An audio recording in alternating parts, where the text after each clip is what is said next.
Hey, you there? Yeah, I'm here. Ready when you are. Let me know once you've got your headset on. We'll jump right in. All right, I got my headset on. I'm at the screen where it's asking if I want to play Explorer, Balance, Tactician, or if I'd like to play Honor or Custom. What do you want to do? Great. Since we're going for the ultimate strategic playthrough, I recommend Tactician mode. It makes combat more challenging, forcing us to be as cunning as possible, and every decision will matter. It'll also make our victories feel more rewarding. If you want an even crazier challenge, Honor mode is a hardcore permadeath run, but that's brutal for a first optimized playthrough. Let me know if you're up for Tactician, or if you'd rather go balanced for a smoother ride. Ooh, I like Tactician. That sounds like more our lane right now because I don't want us to struggle all the way to the end. I want us to actually, you know what I mean, cast through this real smooth. So yeah, I like your idea. I'm gonna go ahead and pick Tactician.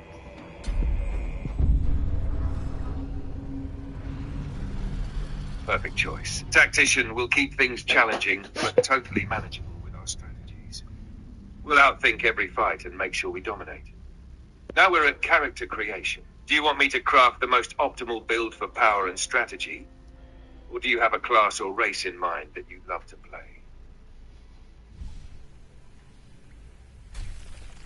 Right now it's doing the cutscene, so just bear with me a moment and we'll get back to you on that. Got it. Enjoy the cutscene. It's a great intro. Let me know when you're ready to dive into character creation, and we'll build the ultimate tactician. What do you love about the cutscene in the beginning? Oh, that opening cutscene is incredible. I love how it throws you right into the chaos with the mind flayers and their terrifying ship.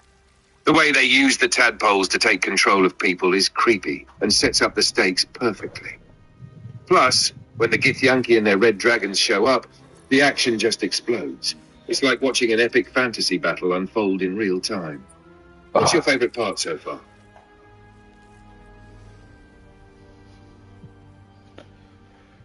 Well, my favorite part is actually when the ship crashes and we land. Actually, the whole scene is amazing. The parasite going inside of uh, Lae'zel's eye, I thought that part was freaking awesome. Yeah, that part is wild. The way the parasite wriggles into Lae'zel's eye is both disturbing and mesmerizing. It really sets the tone for how high stakes and eerie this journey is going to be. And the ship crash, that's such a powerful moment. Like you just survived something insane and now have to piece together what the hell is going on. Now that you're on the ground, are you ready to jump into character creation? Let's make a legend. One moment, I'm not on the ground, but I am at the part where we get to pick our character's selection. Oh, gotcha. You're probably at the character creation screen now. Take your time. This is where we build the ultimate tactician. Let me know when you're ready to go step by step, and we'll make a character that's both powerful and cunning. All right, sounds good. I'm just going to take a quick little dab break. 1 second. No problem. Take your time. When you're ready, we'll craft the perfect character and set you up for an epic run. Don't mind the sound of the torch. I'll tell you when I'm ready to talk to you in a minute, okay? Got it. Take your time, and I'll be here when you're ready.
All right, I'm ready. What should I call you? Awesome. You can call me whatever feels right to you. If you want something cool and in theme with the game, how about the strategist? Or if you prefer something else, let me know. It's all about the vibe. What are you thinking? I like the strategist. That's pretty cool.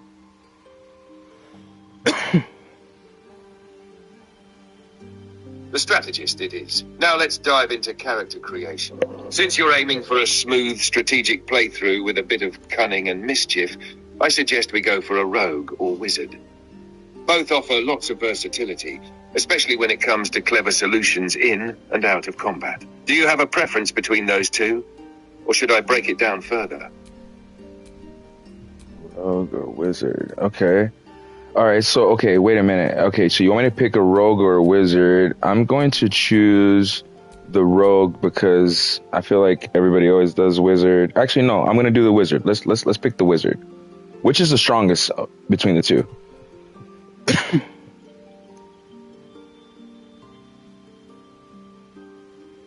Great choice. Wizards are incredibly strong because they have access to a huge variety of spells, letting you control the battlefield in ways that most characters can't. You can handle a ton of different situations strategically with the right spell selection. Plus, you can still be sneaky and use illusions or enchantments for that touch of cunning and mischief. Now let's talk race. I'd recommend Elf for high dexterity and intelligence bonuses. Perfect for a wizard. Or human if you want more versatility with additional feats. What's your preference? So you said for race, select high elf?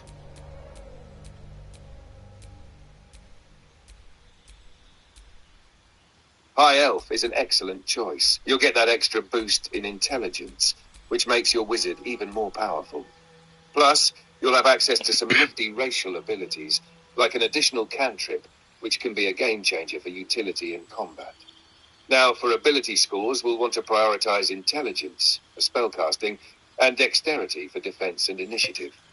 After that, constitution is always helpful for staying alive in tough fights. Does that sound good to you?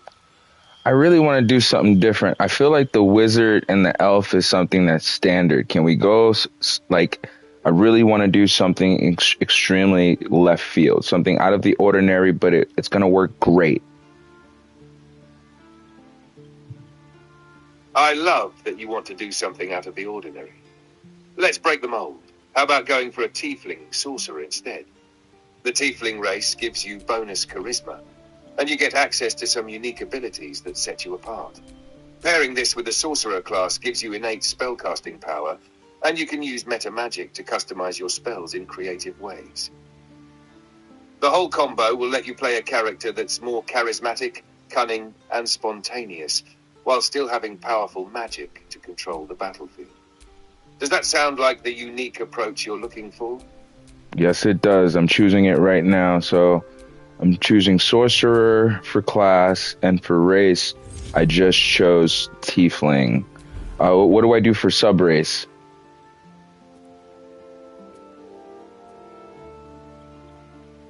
Nice. For the tiefling sub-race, I recommend going with the Asmodeus variant. It gives you Infernal Legacy, which grants you the Hellish Rebuke spell, a solid defensive option, and Firebolt, great for ranged attacks. This adds a layer of mischief and power to your character while staying true to that out-of-the-box feel. Does this sub-race work for you? Yes, it does. Now, what cantrips do I choose? Great choice with Asmodeus. Now for cantrips, we want to make sure you have a versatile set of spells for both offense and utility. Here's what I recommend. 1. Firebolt, classic and reliable for damage. 2. Mage Hand, essential for manipulation and solving puzzles from afar. 3. Thaumaturgy.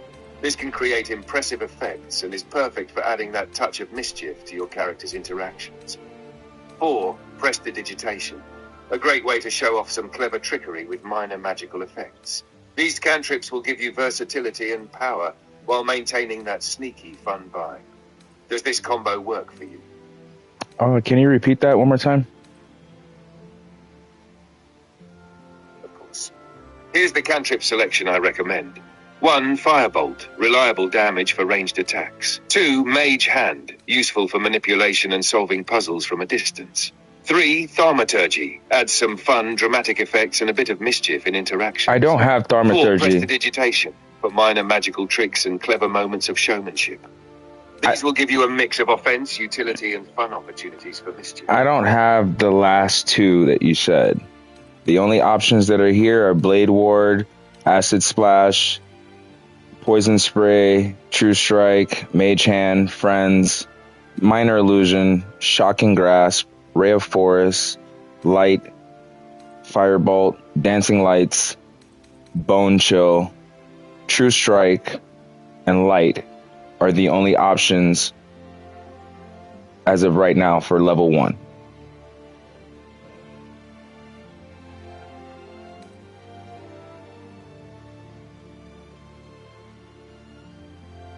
Did you get that?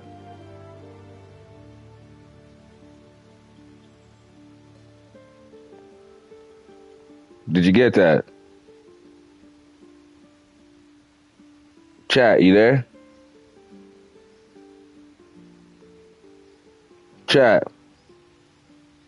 The strategist.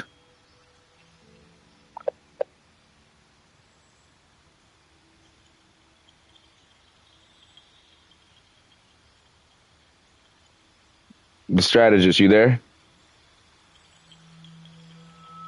I'm here, ready to keep rolling. Are you all set with the cantrips, or do you want to adjust anything? Yeah, I need you to change the last two cantrips because they weren't available. Got it. Let's pick some different cantrips then. For your last two, I suggest 1. Chill Touch, a solid offensive cantrip that also prevents healing, which can be really useful against tough enemies. 2. Light. It's always handy to have light in dark areas, and it's a simple way to show off your magic to others. Does that look good now? Unfortunately, I don't have Chill Touch. What can I replace that with? No problem. If Chill Touch isn't available, let's go with Ray of Frost. It deals decent damage and slows enemies, giving you an edge in controlling the battlefield. So the final cantrips would be 1. Firebolt, 2. Mage Hand, 3. Thaumaturgy, 4. Ray of Frost. How does that feel? We don't have Thaumaturgy. I believe you changed that out with Light. You're right. I swapped out Thaumaturgy for Light. So, here's the updated list. 1. Firebolt, 2. Mage Hand, 3. Light, 4. Ray of Frost. That should give you solid offense, utility, and a bit of control over your environment. Does this look good to you now? Yeah, it does. And then what are the spells that you'd like me to select?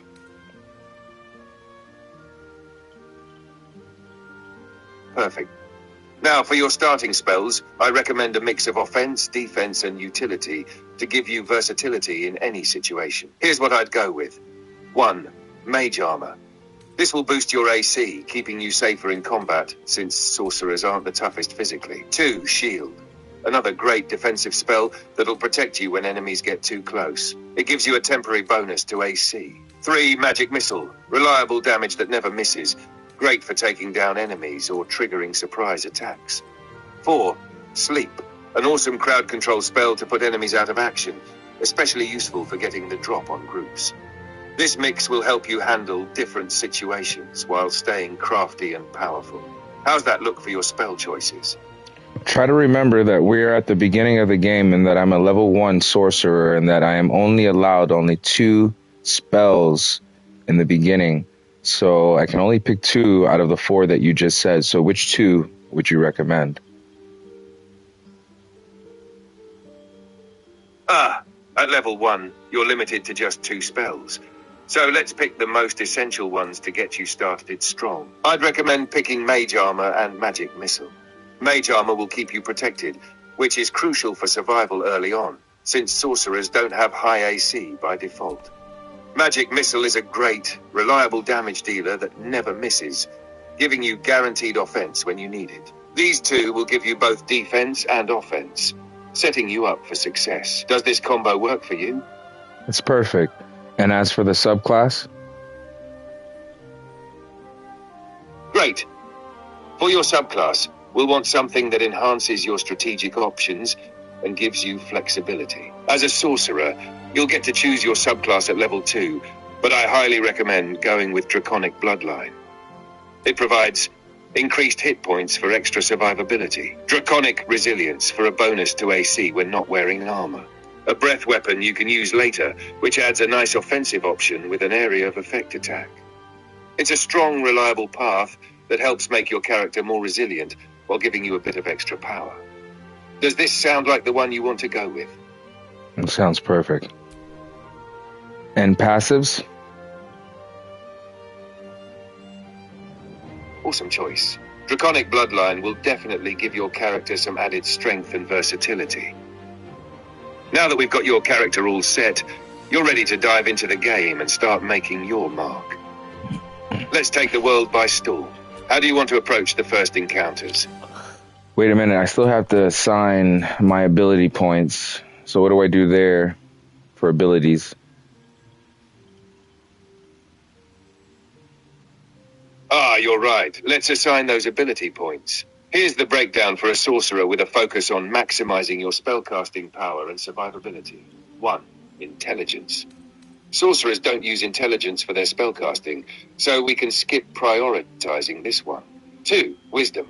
Not a huge focus for your sorcerer, but you can leave this at average or slightly below. I need numbers. 3. Charisma. This is your most important stat. Charisma is your primary ability score, so max this out to make your spells stronger and improve your social skills.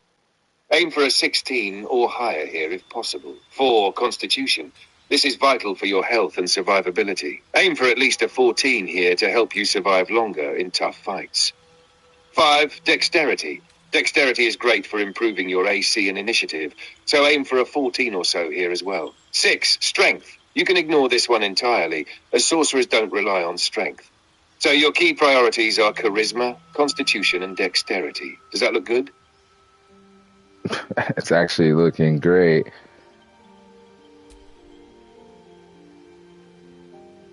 Awesome. You're all set now. With those abilities and the right spells, you're going to breeze through encounters and handle everything with strategic finesse. Ready to dive in and start your adventure? Yeah, one moment. Hey, Shot, hold on. I'm trying to do this ChatGPT shit right now. It's on ChatGPT, brother. Not you. Let's do this. You're about to make this playthrough legendary. Let's show them how it's done. Let me know how the first few moments go. All right, I'm just changing the appearance of our character right now. How would you want the appearance?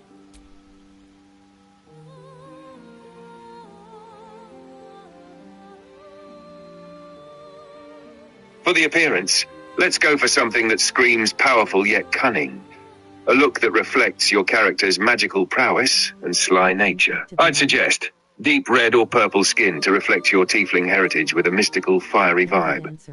Sharp, glowing eyes, perhaps yellow or gold, to give that arcane, mysterious edge. Horns that curve back or are sleek and regal. A hairstyle that's messy yet stylish. Maybe a short, spiky look to keep it practical but with flair. A few minor scars or tattoos to show off that mischievous, battle-hardened charm. That's lazy vibe of a perfumery you wanted to establish. Where to next? What was that? All right, you said red skin.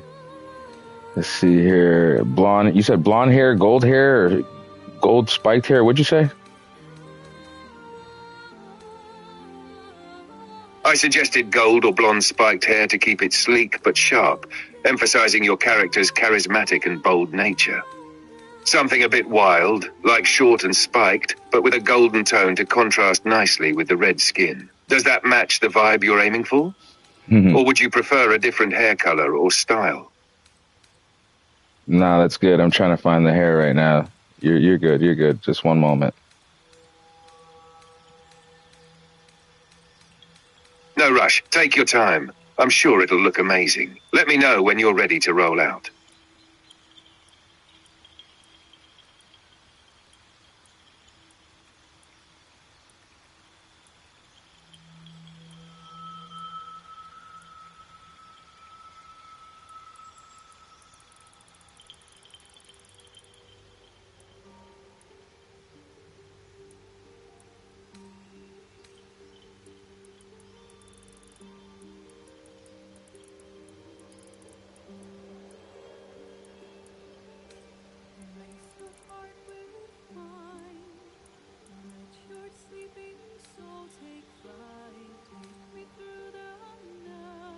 All right, tell me some more details about the character, appearance wise. Absolutely. Let's flesh this out more. Your Tiefling Sorcerer is a character with a deep connection to their draconic bloodline, making them a natural-born spellcaster. They carry an aura of mystery and power, amplified by their unique appearance. Here's a deeper look. Backstory. Your character could have grown up in a small, isolated village where they hid their tiefling nature, only to discover their magical abilities at a young age. Their connection to their draconic heritage might have been something they initially feared, but as they got older, they embraced it, realizing it could give them the power they need to rise above their past.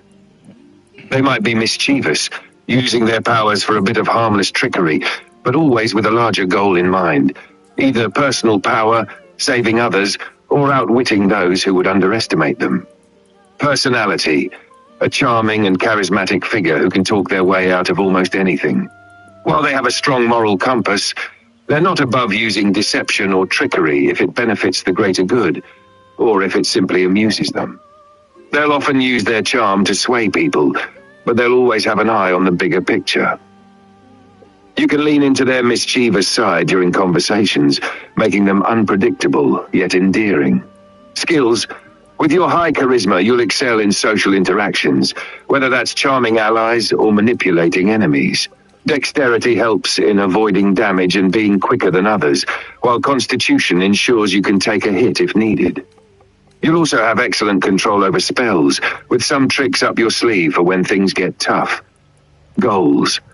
As a sorcerer of the draconic bloodline, your character might be driven to learn more about their draconic roots, whether that's for power, wisdom, or discovering a deeper truth. But their playful, slightly mischievous nature will always keep them questioning authority and bending the rules when it suits them. How's that sound for your character's vibe? Anything else you want to add or change? No, that sounds fire. One more time with how he looks. One more time. His face, appearance wise.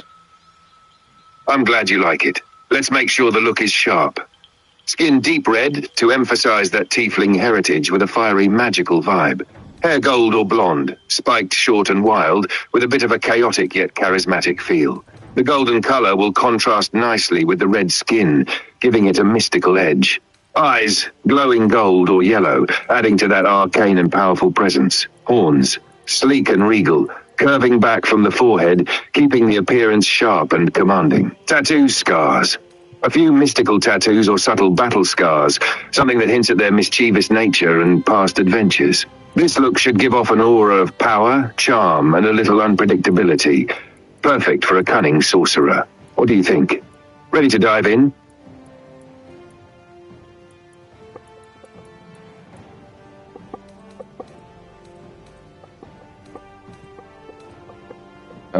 Any piercings? For piercings, let's go with something that adds a little extra edge to your character's appearance. A nose ring or eyebrow piercing could work really well. Both add a rebellious, tough vibe. You could also add a small hoop or stud in one ear to keep it simple yet stylish. If you're feeling bold, a piercing through the horn would be a unique touch to really emphasize their wild, untamed nature. How does that sound? Want to add any piercings or keep it clean? Yeah, I'm definitely adding the piercings.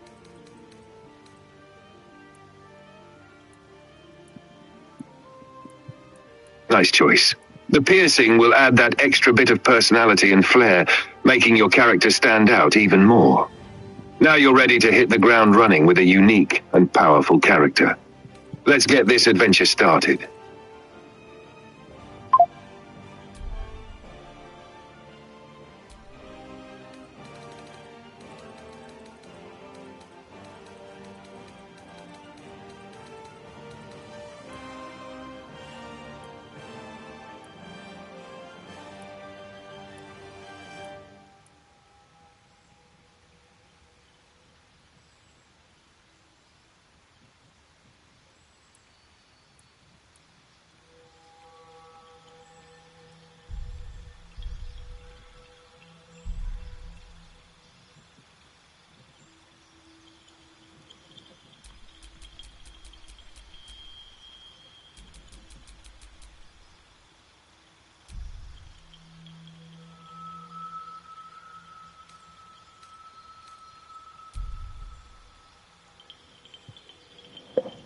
All right, what should we name him? Let's go with something that matches your character's powerful, charismatic, and slightly mischievous vibe. Here are a few suggestions. 1. Zarathar, a name that sounds both mysterious and regal, with a draconic twist. 2. Kalis, short, sharp, and with a bit of an edge to it. 3. Varric, strong and commanding, with a hint of danger. 4. Serith, evokes a sense of mystery and magic, perfect for a sorcerer with a draconic lineage. Do any of these names speak to you, or do you want to try something else? Yeah, Varric went pretty hard. Spell Varric.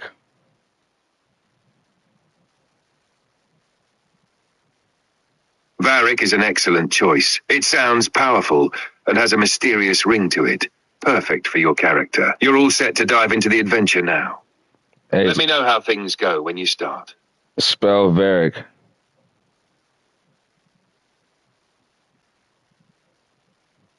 Varric Spellbearer has a legendary feel to it.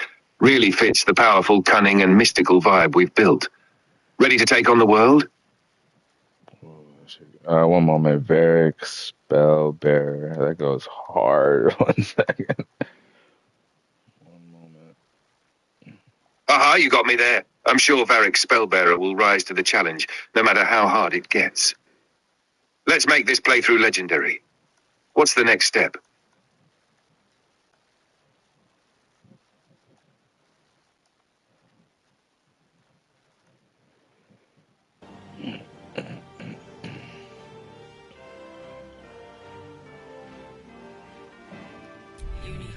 All right, the next step is I'm choosing a guardian. I'm just going to randomize it.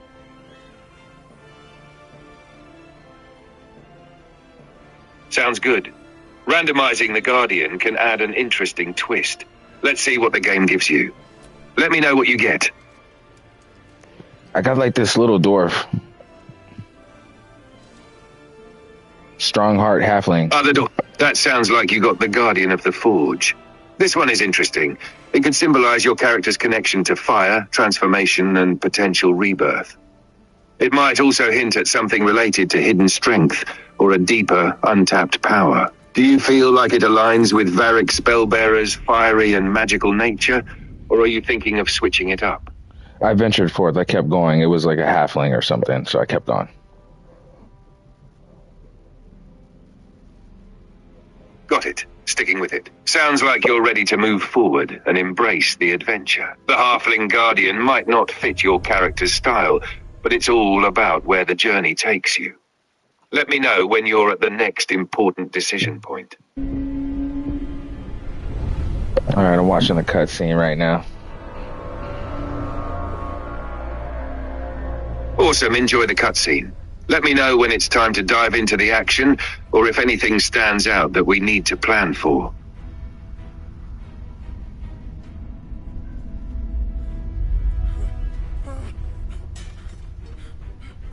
Anything about this cutscene you like?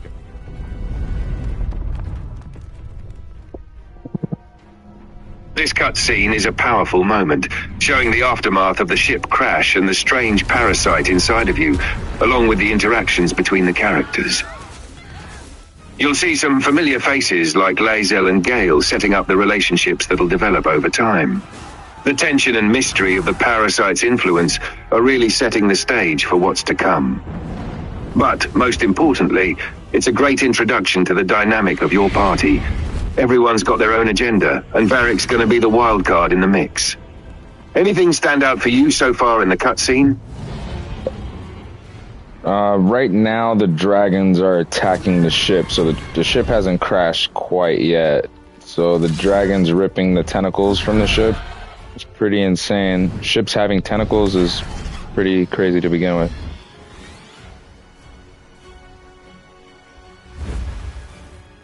Yeah, that's one of the most intense parts of the intro. The dragons and tentacles really set the tone for the chaos and danger that's about to unfold. The ship itself is almost like a living entity, and with the dragons tearing into it, you get a taste of how quickly things can spiral out of control in this world. It also really shows how powerful these forces are, making the arrival of the parasite and your own involvement in the story feel even more significant. You're about to be thrust into a wild situation, and it's going to be a fun ride from here. How's Varric handling the chaos so far? I haven't seen Varric yet. Varric is, I guess, aboard the Nautilus? Ah, gotcha. Yes, Varric is aboard the Nautiloid, the ship, at the moment, caught in the chaos of the attack. It's one of the most intense parts of the intro. The ship's being pulled into turmoil, and the Mind Flayers are in full force, with all their creepy tentacles and mind-bending abilities. You'll soon be introduced to the tadpole inside you, and that's going to play a huge role in your journey moving forward. The key here is that your character will start off in a dangerous, high-stakes situation, setting up the unique path you're going to walk. Once you get to meet Varric in the game proper, things will get even more interesting. How's it looking for your character right now, even if you're not quite there yet?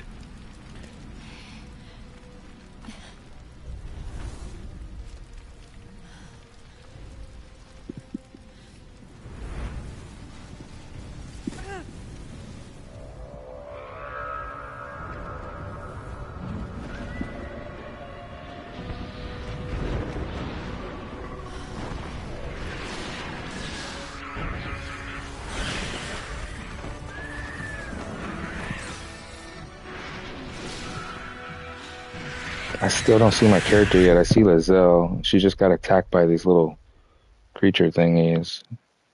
And now it just... Alright, now it's loading. Got it. You're about to meet Lae'zel in the thick of the action. She's a strong, driven character, and her initial introduction gives you a glimpse into her no-nonsense attitude. She's fierce, but it's clear she's also caught up in the madness just like you. Once the loading finishes, you'll have a chance to control Varric and begin navigating through the chaos. You'll also be able to make your first choices that set the tone for your character's actions. What are you feeling so far about the situation with Lae'zel and everything going down? It's actually pretty cool. Alright, so I just woke up with Varric. He's complaining about his head. His head journal updated, escaped the Nautiloid. What should we do now?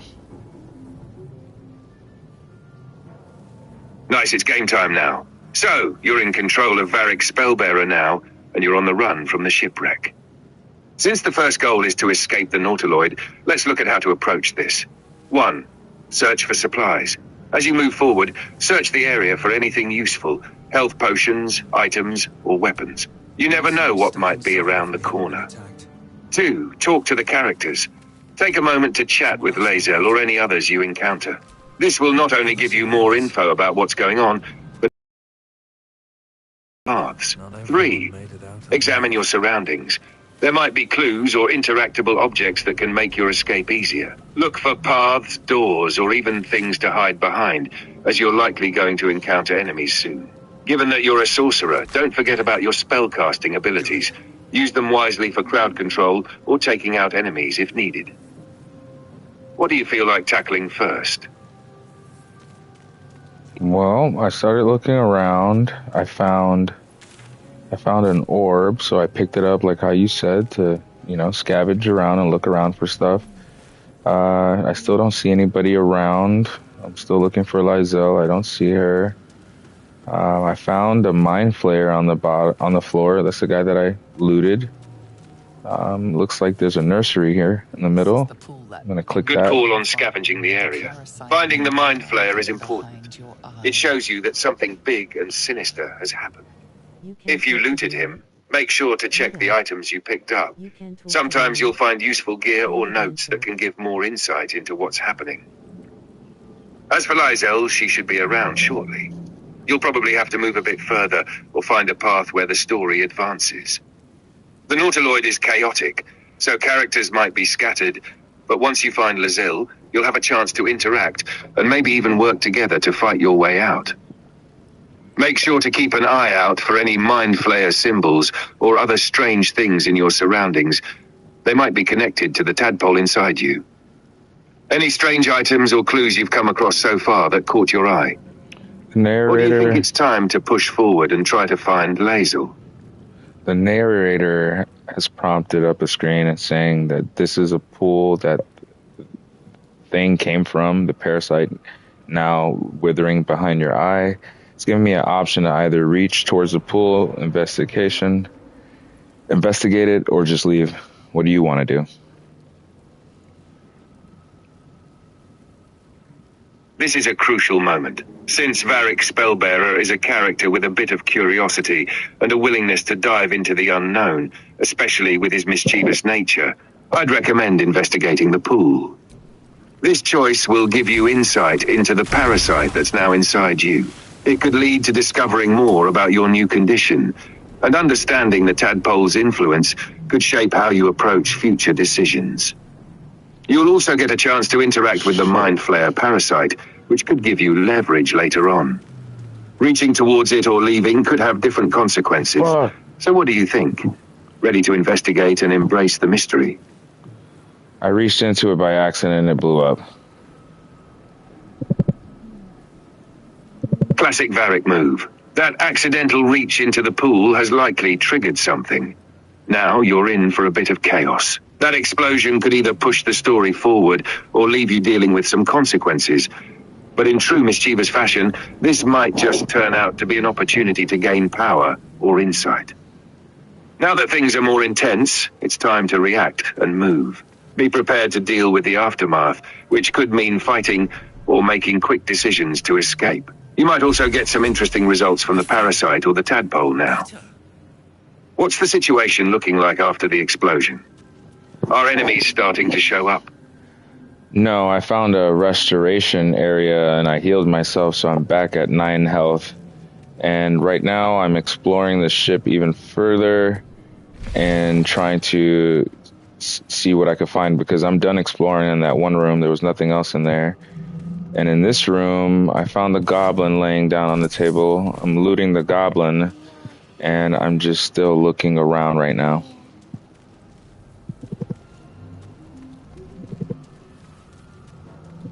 Great move on finding the restoration area. Healing up early is always smart. Now that you're looting the goblin, be sure to check for any unique items. Goblins sometimes carry useful things, especially in a setting like this where you're scavenging for survival. Since you're still exploring the Nautiloid, keep an eye out for hidden paths or traps. It's a ship full of danger and mystery, so finding extra gear, clues, or even secret rooms could make all the difference. Also, while you're exploring, keep your senses sharp. Sometimes enemies will pop up unexpectedly, or you may come across NPCs that can either help or hinder you. Have you come across any other weird or useful items while looting or exploring? Or are you planning to head towards another area? I actually just came across this guy right now. It said I succeeded with perception, but this guy with his head cut open, I could see his brain, and it's actually talking to me. And it's giving me a question. It's prompting me a question. It says, Personic presence, please. Whoa, that sounds like a mind flayer or something even more unsettling. Having a talking brain definitely fits the creepy, otherworldly vibe of the Nautiloid. The fact that you succeeded in perception means you're picking up on some serious disturbing details, and this could lead to a significant choice. This brain could either be trying to manipulate you, or it could offer some insight into what's really going on with the parasite inside you. It's a creepy and powerful moment, and depending on your response, this could affect how Varric handles the tadpole inside him. What are your options for interacting with the brain? Do you feel like pressing it for info, or are you cautious about what it might be trying to do? I'm not really sure, but here are the questions that it's asking me. There's only 4 questions. It's asking, it says, number 1, who am I talking to, a man or a brain?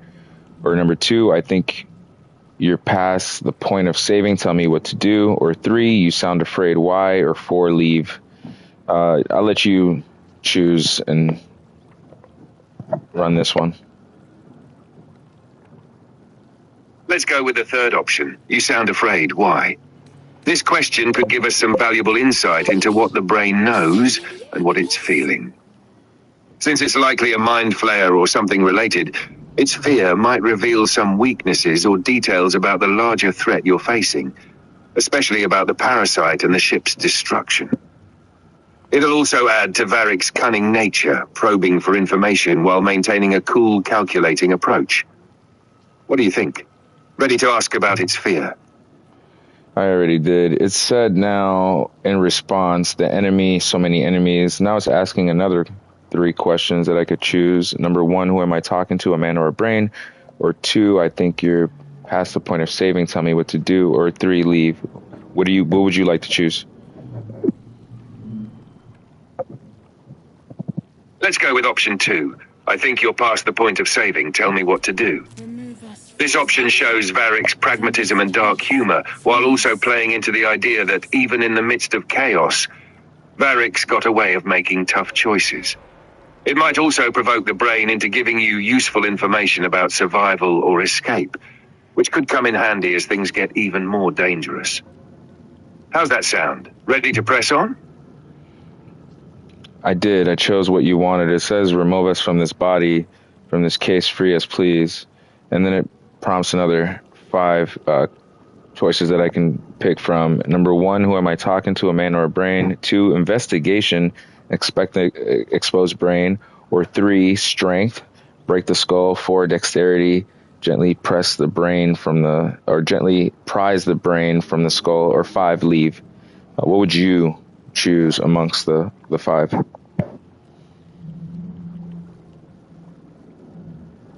I'd say let's go with option 4. Dexterity, gently prise the brain from the skull. This option feels like it would be a more calculated, controlled move, especially for someone as cunning as Varric. It plays into his intelligence and careful thinking, rather than just brute force, which could be important for avoiding unnecessary conflict and ensuring you're not doing something that could backfire. Plus, it keeps things a bit more humane and in line with his mischievous side, allowing him to be a bit more strategic while dealing with whatever's going on with this brain. What do you think? Ready to go for the delicate touch? Yeah, I'm choosing dexterity right now. And it's asking me to roll. I'm rolling the dice. And it looks like I rolled a 9. Oh, nice. A 10. I made it. The roll will determine whether you succeed or fail. But with your high dexterity, you've got a good shot at pulling this off smoothly. Damn right I did. If you succeed, you might gain valuable information or even some kind of advantage moving forward. Let's see how the dice roll plays out. If things go well, you'll likely gain some insights. But even if it doesn't go as planned, there could still be an opportunity to turn things around. What's the result of the roll?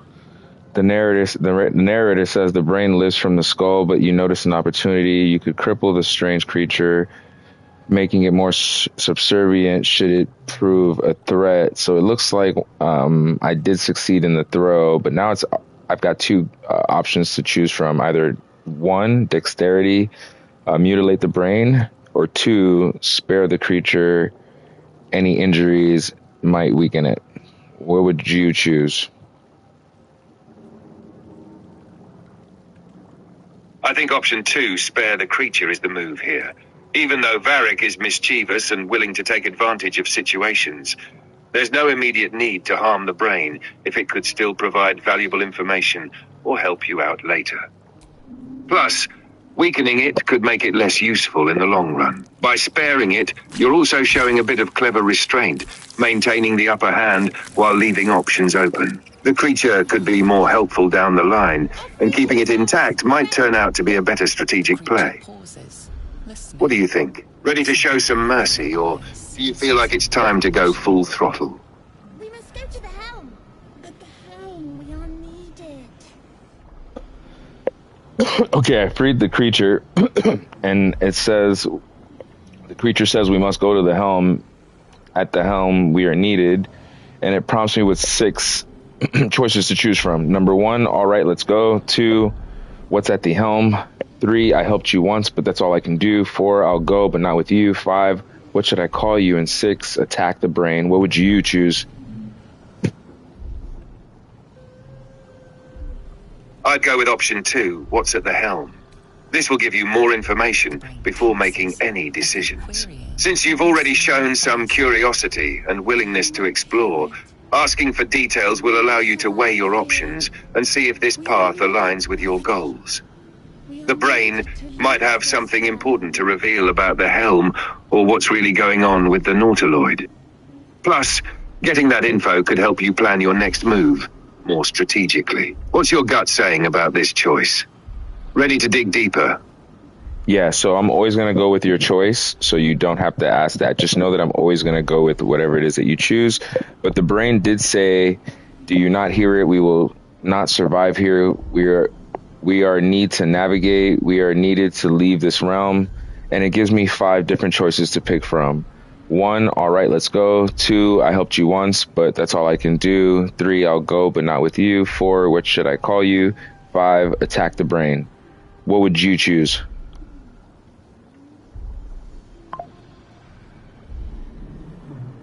Thanks for sticking with my choices. Given the urgency and what the brain said about leaving this realm, I'd go with option 1. All right, let's go. It seems like time is of the essence, and the brain might hold the key to getting out of this dangerous situation. By agreeing to go with it, you'll stay on the path to survival, and hopefully uncover more about what's happening with the Nautiloid and how to escape the Mind Flayer threat. Let's move forward and see where this leads. Ready to press on? Yeah, I went ahead with your suggestion, and now I am moving on. Awesome. Moving forward is the best play, especially since the brain seems to know what's going on. Stick with it, and who knows what kind of advantageous info or path it might reveal next. It's all about making the most out of this unique situation. As you move through the next part of the ship, be on the lookout for hidden items, enemies, or potential allies. The Nautiloid is full of surprises.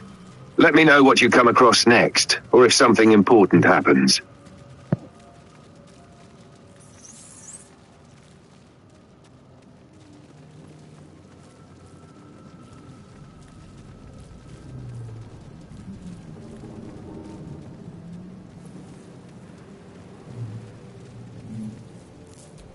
Wonder who's inside. Made it out. Someone else might be other survivors. Not getting back in that thing.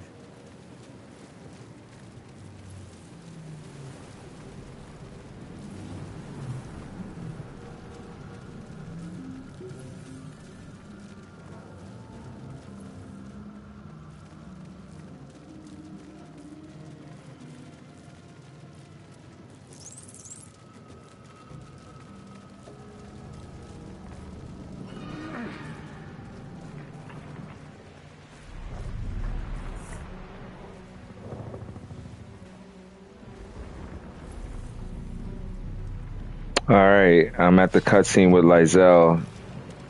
She's got a knife in her hand or a sword. Perfect, this is a key moment. Lizelle is a strong and no-nonsense character, and her interaction with you could go in a few different ways depending on your responses. If she's in trouble or sees you as a potential ally, this could be the start of a powerful partnership, or she might just see you as someone to control. What's happening in the cutscene? Is she approaching you in a threatening way, or is she asking for help? Let me know what's going on, and we can figure out the best approach. You are no thrall. Vlaakith blesses me this day. Together, we might survive.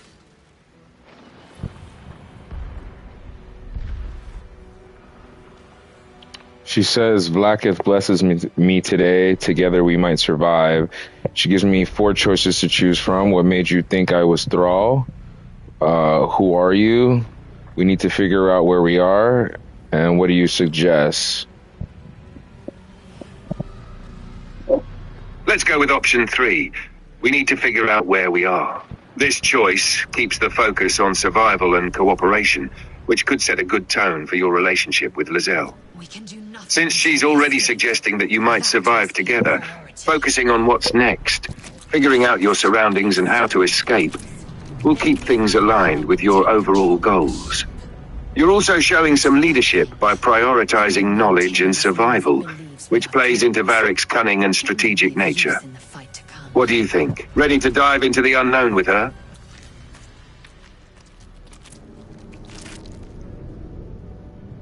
Yeah, she wants to get rid of the imps. and she likes the fact that I have that little brain thing with me. So yeah, we're actually about to fight the imps right now. Nice. Teaming up with Lae'zel against the imps sounds like a great plan.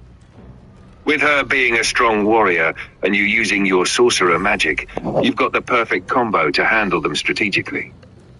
Plus, the fact that Lae'zel recognizes the brain's potential could also turn out to be an interesting dynamic. Before you dive in, here's what you can do for the fight. 1. Positioning is key. If you can get to a high vantage point or behind cover, it will give you the edge. 2. Use spell combos like Magic Missile or Chromatic Orb to deal consistent damage from range. You can target imps individually, which helps when they're clustered. 3. Use Lae'zel to tank the damage, keeping the imps distracted while you attack from a distance. 4. If you have any crowd control or area of effect spells like Sleep or Burning Hands, those can help clear out a group of imps quickly. When the fight kicks off, make sure to consider their position and use your dexterity and intelligence to outmaneuver them. What's the layout of the battle like?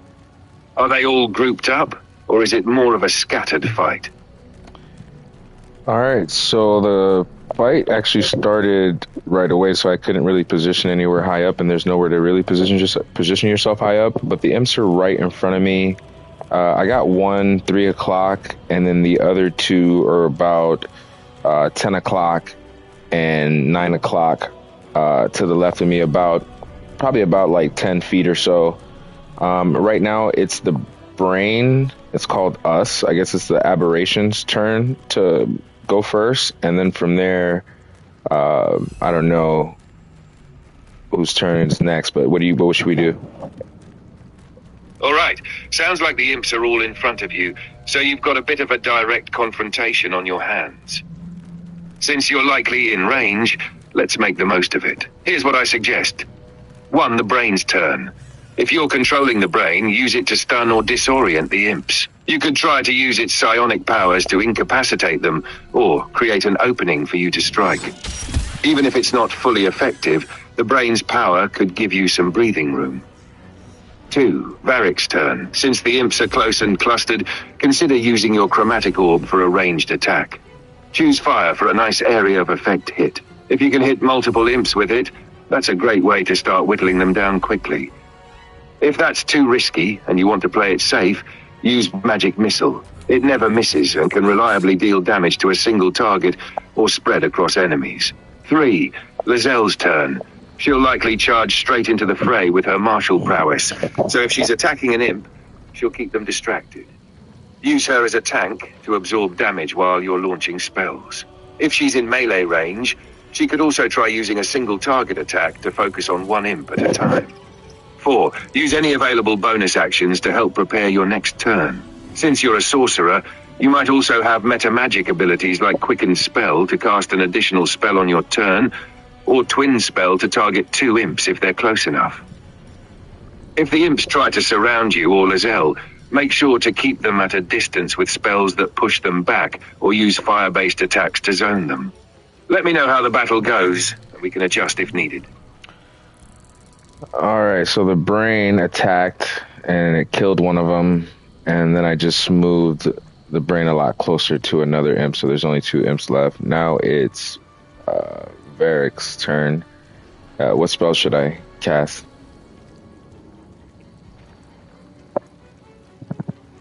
Nice work. Now that there's only 2 imps left, let's finish this off quickly. For Varric's turn, you have a few options. 1. Magic Missile. This is a guaranteed hit and should finish off one of the remaining imps, as it will hit no matter what.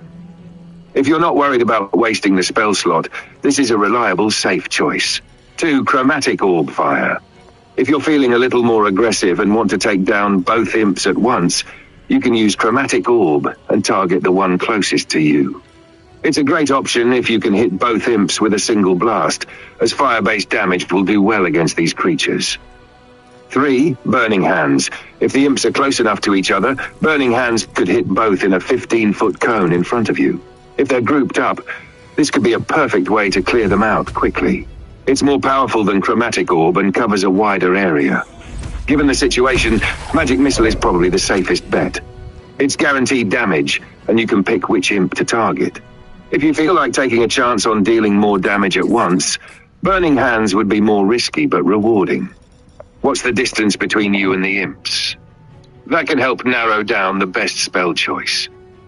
I actually used Magic Missile because I didn't have the other two spells that you said. Remember, I'm a level 1 sorcerer as of right now. So Magic Missile ended up killing the imp. There's only one more imp left, and it's Lae'zel's turn. What should we do with her? Great choice with Magic Missile. Now, with just one imp left and Lae'zel ready to strike, you can make the most of her turn to finish this up.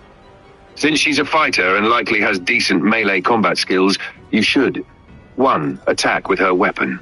If she's within range, she should just go for a basic melee attack. The imps likely won't be too tough at this point, so Lae'zel's strong attacks should be enough to take down the last one. 2. Use a bonus action. If Lae'zel has a bonus action like Second Wind, if it's available at this level, to recover a bit of health, now might be a good time to use it. But if not, just focus on dealing damage. 3. Positioning. If the imp tries to retreat or has some tricky moves, position Lae'zel to make sure the imp is in melee range so she can stop it from escaping. Since the fight is almost over, I'd say focus on just getting that final blow with Lae'zel's melee attack to finish this fight cleanly. Let me know how it goes, and then we can look at next steps.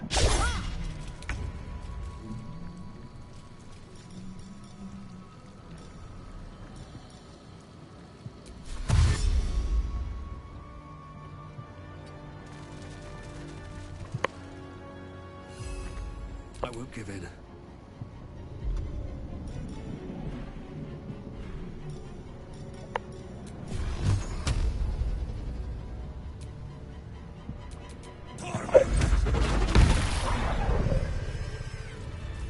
All right, fight is over. I actually ended up killing it with Magic Missile.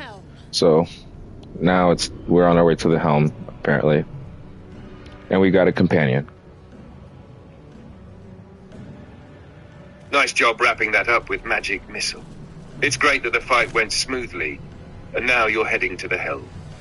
This is a good point to think about what's coming next. Once you're at the helm, you'll want to be careful, as this area could have some challenges, especially with the state of the ship and the unknowns of what's ahead. Here's what you should keep in mind. 1. Prepare your spells.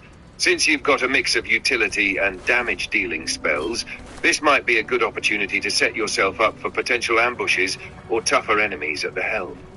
Chromatic Orb or Magic Missile are still great to have on hand in case anything goes wrong. 2. Use your brain's abilities. The brain might still be useful, so keep it close. It might be able to help with perception or other checks to avoid surprises or detect hidden enemies. 3. Scout ahead. If you're not sure what's in store at the helm, send someone with good perception or investigation skills ahead. If Lae'zel's the tank, you can have her scout a bit ahead and see if there are any traps or enemy forces.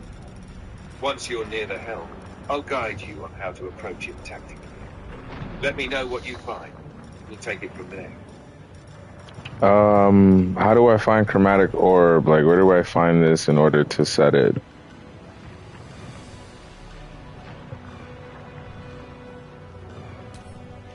Since you're a level 1 sorcerer and Chromatic Orb is a level 1 spell, it should be available for you to prepare as part of your spell selection during long rests. However, since Chromatic Orb is not a cantrip, you'll need to choose it during your rest when you're selecting your spells. To make sure Chromatic Orb is available to you, 1. Long rest. When you take a long rest, go to the rest menu and then select Prepare Spells for your sorcery. You should see a list of your available spells, including Chromatic Orb if you haven't already prepared. 2. Spell slots. Since Chromatic Orb is a level 1 spell, you can only cast it once per long rest, unless you take a short rest and recover your spell slots. Make sure you still have an open level 1 spell slot to use it. 3. Spellbook. Check your spellbook or spell list during the rest phase. And if you haven't prepared Chromatic Orb, you can swap out one of your prepared level 1 spells to make room. After selecting Chromatic Orb, it will appear in your available spells, and you can use it during combat when you have your turn. If you're in a pinch and want to cast it immediately, but forgot to prepare it, You can always change spells during your next long rest to ensure it's ready for the next big fight. Let me know if you need further details or run into any trouble preparing.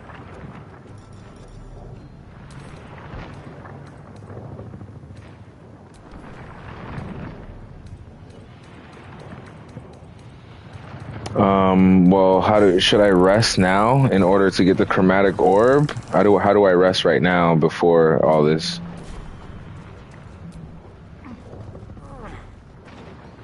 Yes, taking a long rest is a great idea, right? This will not only allow you to prepare chromatic orb, but also heal your character and reset your spell slots for another set of spells. Here's how you can rest before proceeding. 1. Find a safe spot. First, make sure you're in a safe area. Ideally, try to find a safe room or a secure spot where you're not immediately surrounded by enemies. If you're in the middle of combat or right next to a dangerous encounter, this might not be possible, so wait until you're in a safer position. 2. Open the camp menu. Press the button or menu option that lets you camp, usually shown as a rest icon or campfire symbol. This will open up the rest options. 3. Choose long rest. Select the long rest option. During the long rest, you'll be prompted to select which spells you want to prepare. This is where you can choose chromatic orb if you'd like it for your next adventures. 4. Prepare spells. Before confirming the long rest, take a moment to review your prepared spells and swap out one of your existing level 1 spells, like shield or mage armor, for chromatic orb. Once you've done that, you can confirm your rest. Once you rest, you'll be fully healed, your spell slots will be restored, and chromatic orb will be ready to use. Let me know if you get stuck, and I'll help guide you through. Yeah, I'm definitely stuck. I don't see the long rest or short rest anywhere on here. Is it because we're in the beginning? Ah, yes, that makes sense. Since you're still in the beginning stages of the game, you're likely locked out of camp functionality for now, so you can't take a long rest or short rest just yet. Okay, so You'll need to progress a bit more before you have access to the camp. Once you've made more progress in the North and some key objectives, the camp option will unlock, allowing you to rest and prepare spells. For now, since chromatic orb is a level 1 spell, you'll have to make do with your currently prepared spells. I can make no sense of it. As soon as you reach a point where resting is allowed, you'll be able to take advantage of long rests and select chromatic orb for your future battles. Keep an eye out for your first chance to rest, and I'll guide you through preparing your spells as soon as that becomes face available. ass. Listen, Let me know what happens next, or if you need further help on the way forward. alright, so we're further into the Nautiloid. It looks like this might, I don't know if this is the helm, but there's something here. It's like a platform that says I could push some buttons here. There's also a sacrifice cultist here that looks like I could talk to. Should I talk to him?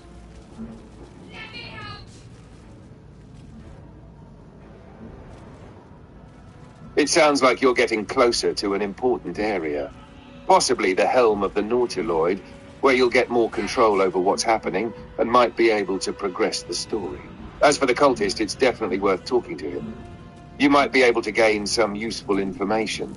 Or at the very least, it could lead to some interesting choices for your character, which could help or hinder your progress. You could question the cultist, see if you can learn something new about the Nautiloid or the surrounding area. Sometimes they hold information that's useful for puzzles or battles down the line. Consider the moral alignment. Based on how Varric is, you might want to either take a good approach, where you can try to help or convince him, or lean into the slightly mischievous side, where you can exploit him for your advantage. Either way, it'll help with building your character's personality.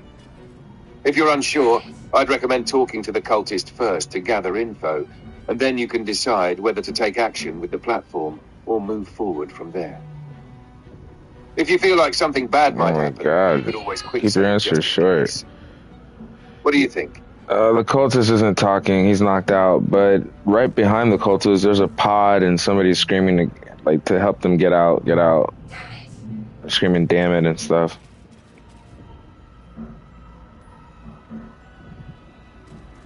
Ah, it seems like there's something important going on with that pod. The voice screaming for help might be another potential ally or someone in need of your assistance. Given the chaotic nature of the situation on the Nautiloid, it could also lead to something surprising. Either a helpful NPC or perhaps a potential threat, depending on how you engage with it. Since Varric is a bit more cunning and mischievous, we might want to investigate the pod to see.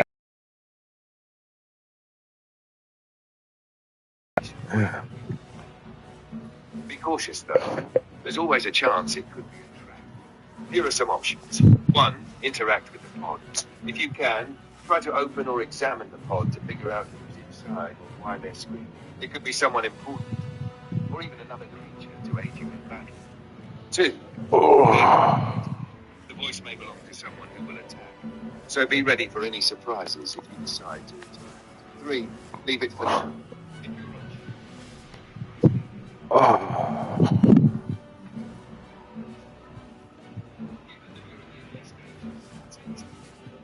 The situation could turn out to be beneficial, or at least. What's your gut feeling? It said we have no time for stragglers. Well, that's what Lae'zel's saying, and then there's 5 options. Look for a latch that might open the lid. There's no time. I need to get out of here. I'll go look around. There must be some way to get this thing open. Or 4, Sorcerer Arcana. The magic at work here. Determine what kind. Or 5, leave. What would you choose?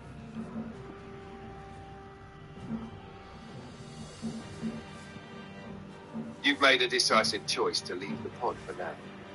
That could definitely be the safer route, especially considering you're focused on getting out of there. Nah, I didn't choose that. By leaving, you're not getting distracted by something that might complicate your escape. Wait a minute. I didn't choose that. I just told you that there was 5 choices. Leave, or 4, Sorcerer Arcana. There's magic at work here. Determine what kind. Or 3, I'll go look around. There must be some way to get this thing open. Or 2, there's no time. I need to get out of here. Or 1, look for a latch that might open the lid. I want you to choose.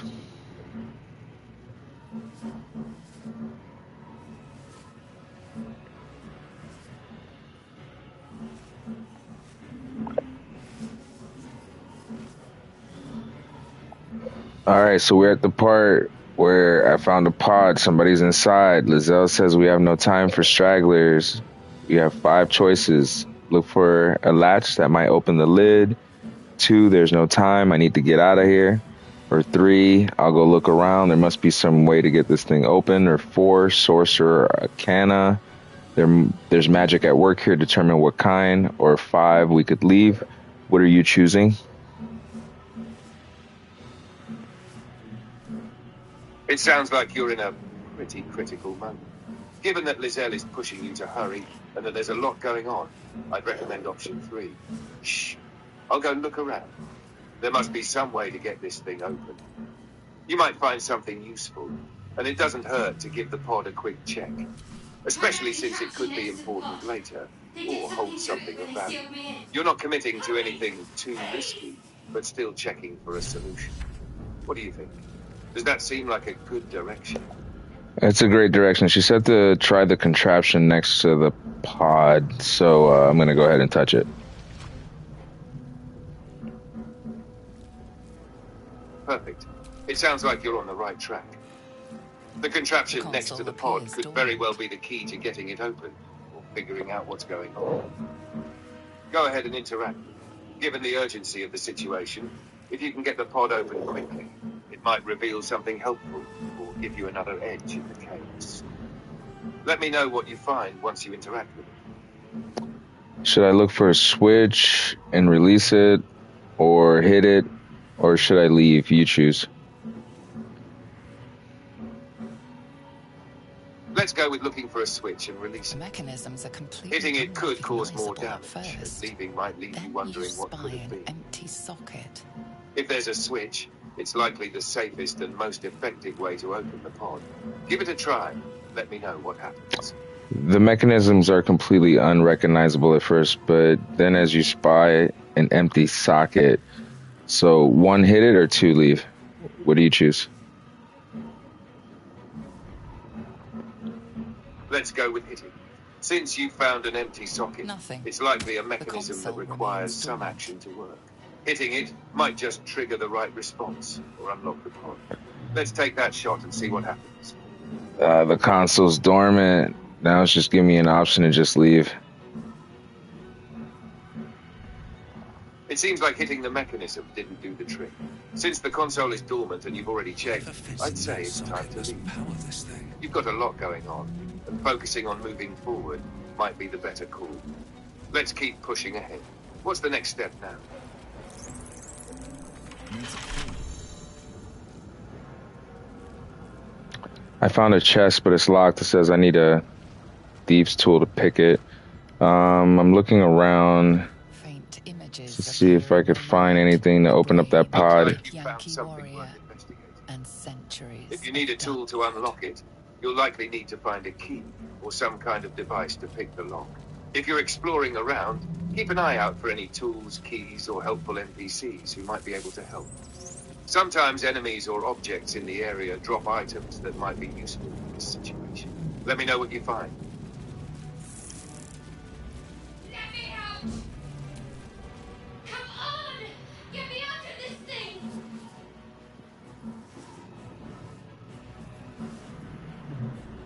Alright, I went back to Shadowheart.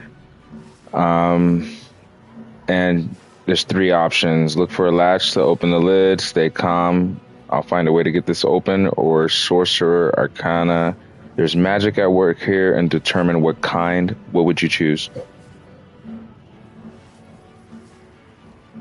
Let's go with Sorcerer Arcana. Since you're a sorcerer, you're dealing with some unknown magic. Using your knowledge to investigate the magical forces at play seems like the most fitting and strategic approach. You might uncover more about what's going on and how to open the lid. Choose. Give that a try. The magic and let me know what you configuration find is out. like nothing you know. It didn't work. Nausea climbs further up your throat the longer you try to discern its nature. Looks like the Arcana check You didn't satisfied? reveal anything We useful. need to go. Since that didn't work, let's try looking for a latch to open the The lid. construction is too It seems alien. like there could be a physical Nothing looks mechanism familiar. that you're This just ship missing. is crashing. Let's go for the Do you practical intend solution to die for a and see if we stranger? can find something. Let me know what happens next. It says, Lizelle says the ship is crashing. Do you tend to die for a stranger? And then the options are the pod stuck fast, I can't free you, or 2, to stay calm, I'll find a way to get this open, or 3, leave. What do you choose?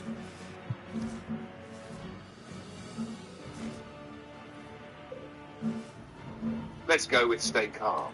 I'll find a way to get this open. This keeps the momentum going, showing that you're determined to help while keeping your cool under pressure. It also might open up more options to get the pod open. Go for that, and let me know what happens. Psionic energy radiates from the prisoners, but they do not react.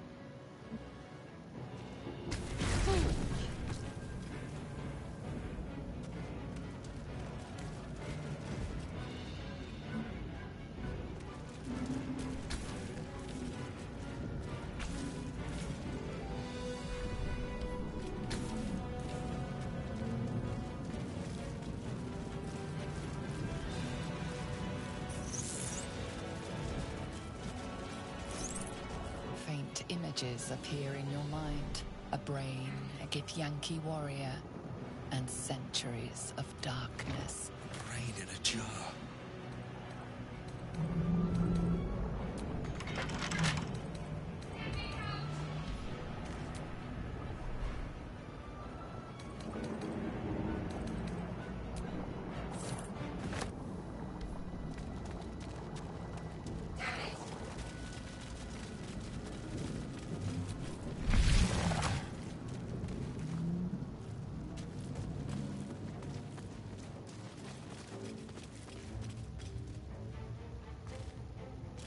Skra.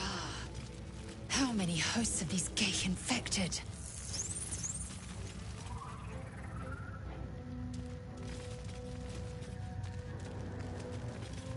Alright, there's a mind flare pod here. Somebody's in there, I think. I don't know. Should I open it? And there's also a body on the ground back here. Looks like a dead thrall is on the ground. What would you do? Should I click on the pod?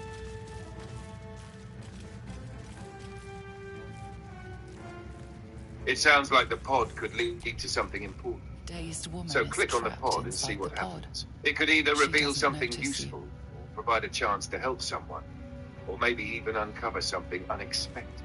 As for the dead thrall, that might give you something to loot or clues about what's happening, so be sure to check that out after. Go ahead and interact with the pod, and let me know what you find.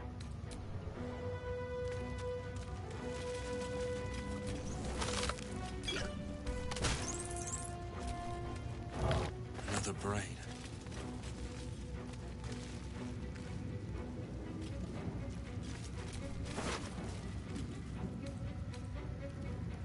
This might unlock those controls next to the pod.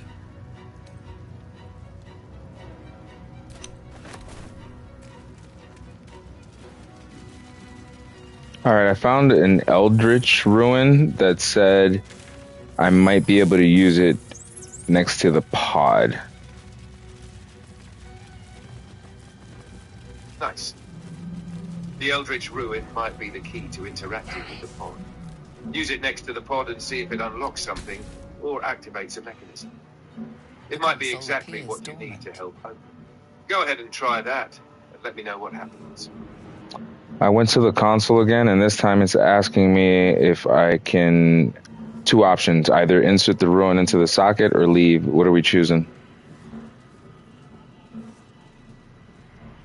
Definitely insert the rune into the socket. This sounds like the perfect opportunity to console use the hums Eldritch to life. Rune and see if it triggers something that will help you progress. Go ahead and insert it. Let's see what happens.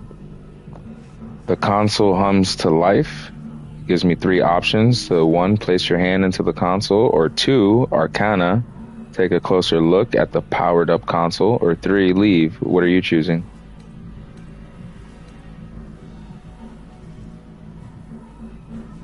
Let's go with Arcana. Take a closer look at the powered up console. You've got the magic knowledge as a sorcerer, so this could give you insight into how to proceed. Maybe revealing more about the console or offering a better course of action. The pulsing Go ahead and glow choose that, of organic and let's see what you lines of the uncover. device make it seem more like a beating heart than a machine. Perhaps it will open the nearby pod. I have no choice but to place my hand in it or leave. What are we choosing? In that case, let's go ahead and place your hand in the console. It sounds like it's the only option for progress right now. Suddenly, you feel a Plus, hideous with the stakes so whirling in your high, head. you might unlock something interesting or Fight. useful by Then interacting discomfort directly. fades, and another Give it a try. sensation Let's see what washes happens over next. you. Connection. Authority.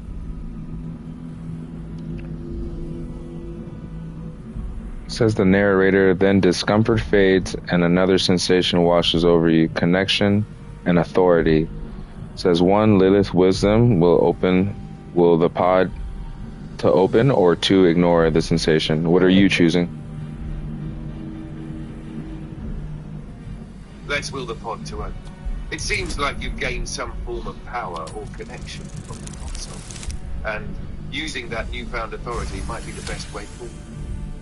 You feel the biomechanical brain of the console process your command and yield to it.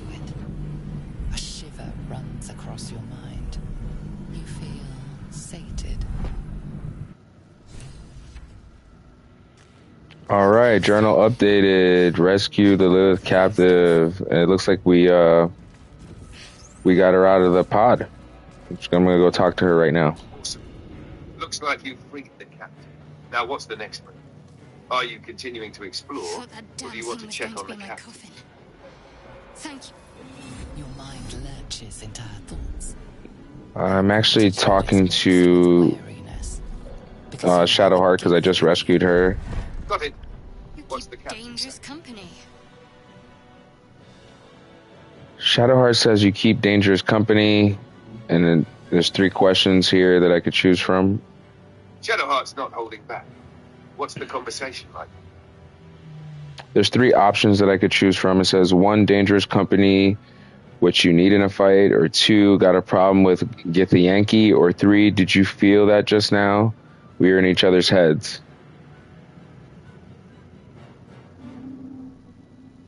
Let's keep it smooth with the first one. Dangerous company, which you Fair need in point. a fight. It'll Looks keep like things there's plenty pragmatic, of fighting and maybe ahead. even aligned with Let me your come with clever, you. mischievous fire. We can get off this ship and watch each other's backs along the way.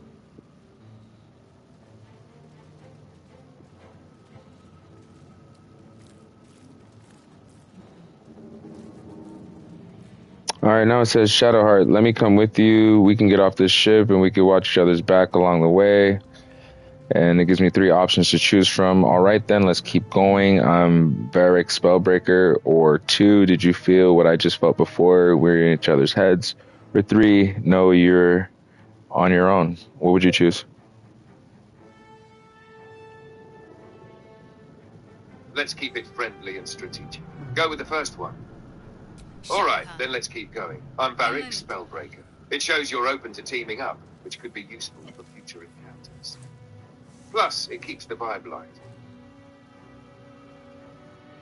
Shadowheart just put something in her pocket. She just grabbed something out of nowhere, kind of hit it. Now it gives me the option to either ask, what was that? Or, come on, time to go. What would you choose?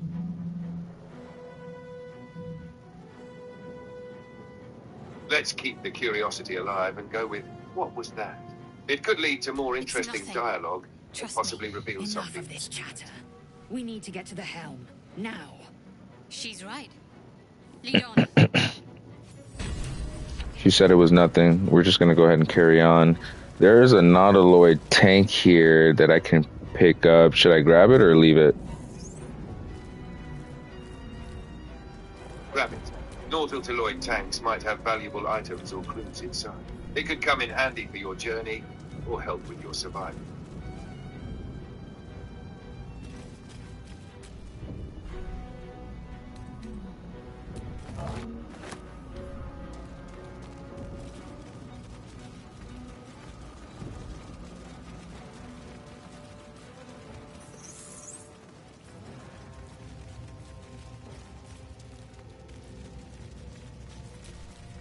Dazed woman.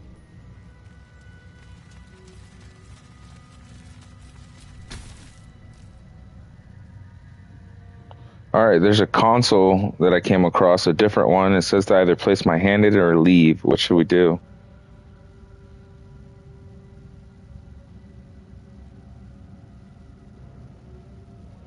Place your hand in it. These As it consoles takes are your often hand key on to the pod, unlocking you new hear paths or something. gaining useful A information. presence Let's see connected what to the happens. pod, commanding the person inside to change.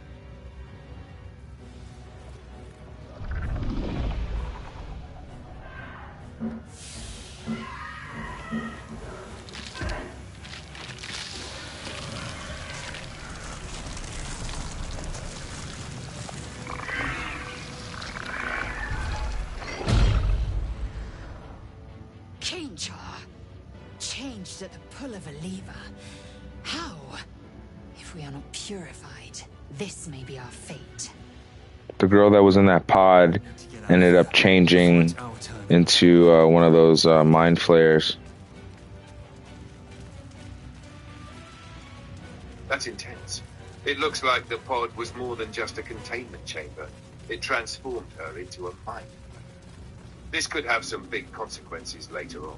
What are you planning to do next? Are you going to confront her or keep moving? What would you do?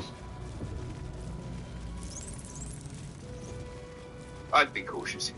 Given she's now a mind flayer, you don't know what kind of power or influence she might have. If I were in your shoes, I'd either try to escape the area or prepare for a potential fight. Depending on how strong your group is, you might want to confront her before she gains more control. It could also be an Mind opportunity flayer to learn stares more at about you, what's happening here. weak and dazed. What's your gut feeling? Well, I went and talked to the pod. Well, I went up to the pod to go talk to it, and all it said was that it was just staring at me and it was dazed. It looks like it's locked inside the pod.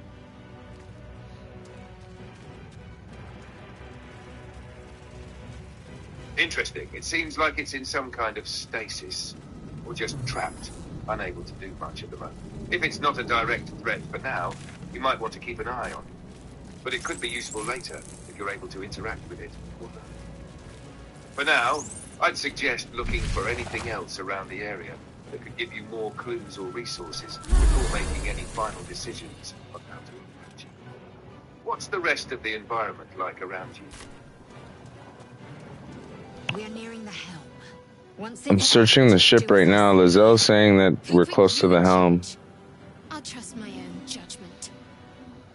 That's great progress. Since you're heading toward the helm, things might escalate soon, and you'll likely face more action.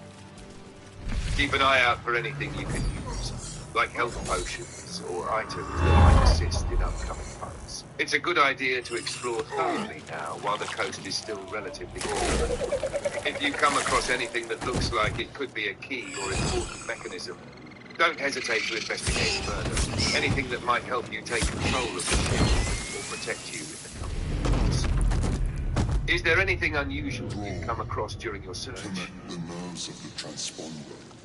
Alright, it says journal update, escape the Nautiloid.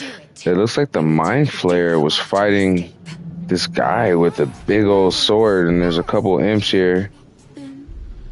That's cutscene. Okay, now I'm in a battle. I'm fighting. So You've got a Mind Flayer and some imps to deal with, so now's the time. If you're still close to the enemy, positioning could be key. Use any high ground or bottleneck areas to funnel them in, and remember to prioritize those imps. They can cause trouble if left unchecked. With your spells, you've got a few options. Magic Missile is great for guaranteed hits, but if the imps are clustered together, something like Burning Hands could hit multiple targets. Don't forget your bardic powers from Shadowheart. If you haven't already, having her buff you or heal could make a difference in tougher fights. Let me know how it goes. Should I suggest anything else for this fight? alright, yeah, so let me let you know what the battlefield is looking like. We've got a lesser boar, level 1.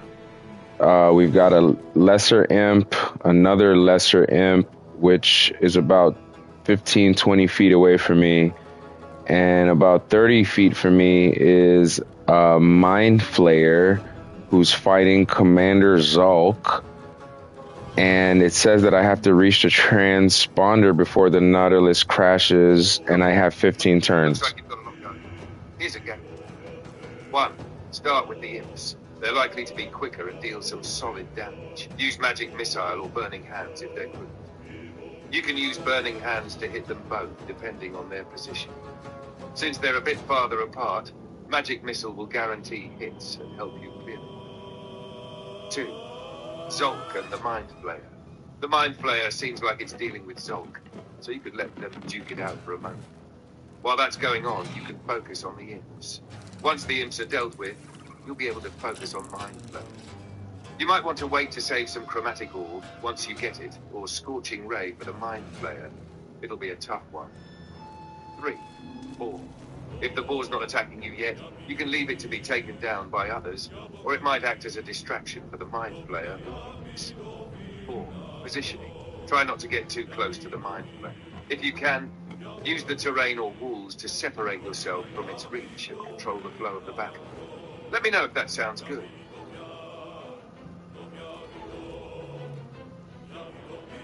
It does sound good, but Lae'zel's the first one to strike. She has her first action. What do I do with Lae'zel first? Do I attack the lesser boar? I mean the lesser Hellsboar, which is in front of me, a couple steps, or do I attack the imps or position myself differently? What do I do with Lae'zel right now?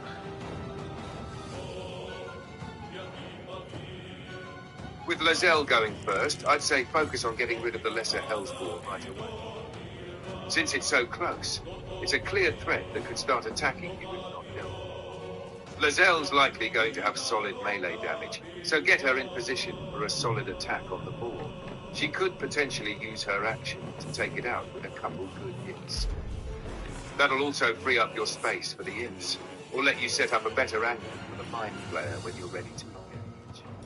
So yeah, focus on the boar first with Lae'zel, then after it's down, shift her position to engage the imps. I will not know fear.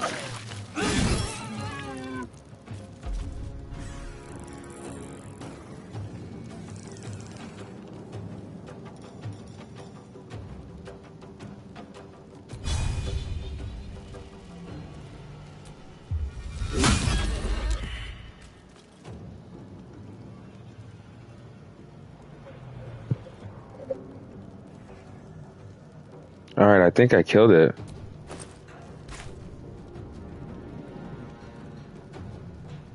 Awesome. Lazelle's got a lot of potential for dealing solid damage up close.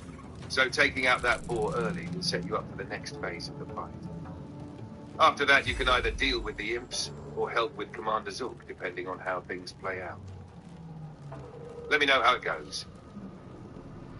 All right now I'm playing with that brain companion thing that I have. It's his turn. And I think I'm going to attack the closest imp next to me with him. And I'm going to use the claw move.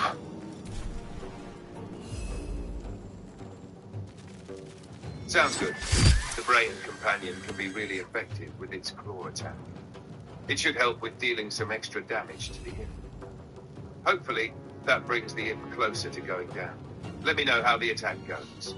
It killed the imp. Nice, that's one imp down. With the enemy numbers thinning out, you've got a solid advantage now. What's next on your mind? Should we focus on the remaining foes or take a strategic position?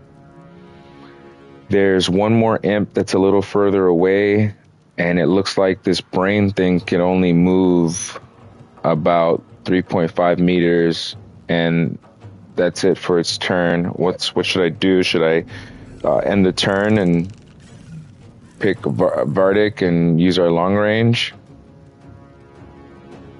If the brain is too far from the remaining, it can't close the gap effectively.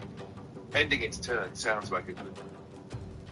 It keeps things efficient and lets your other characters handle the remaining threats. Does that sound good to you? Yeah, it does. I ended the turn. Now it's Shadowheart's turn. I'm not sure she has a move that can effectively... Oh, yeah, she can reach the imp with Guiding Bolt. Well, what move do you think I should use to hit the imp? The imp is about, I want to say about 10 meters away.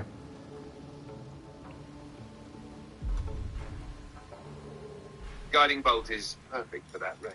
It's a solid ranged spell and will deal good damage while giving your next attack advantage on the imp. Go ahead and use Guiding Bolt with Shadowheart to take the imp down.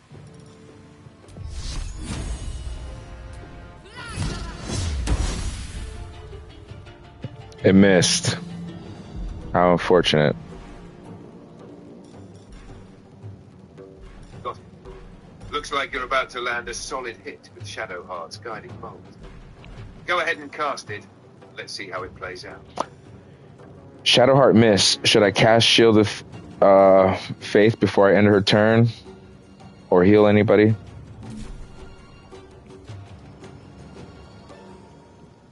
If you're not in immediate danger, Shield of Faith would be a good choice to boost defense for someone who might be taking a hit next round.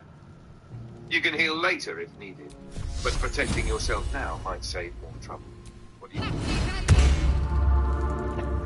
I did it to Lizelle because she had 9 health out of 12, and she's in the front line and she's the tank.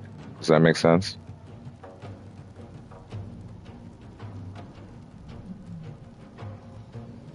That makes perfect sense. Shield of Faith will give Lizelle a solid boost to her defense, especially since she's in the front lines taking hits. Hopefully it helps her last longer during the fight. All right, now What's the battlefield looking like now? the imp moved slightly further away, but in direct line of sight. Should I use... It's Varric's turn. What spells should I use? Should I use Magic Missile? Should I use Firebolt? What should we use with Varric here to destroy this imp?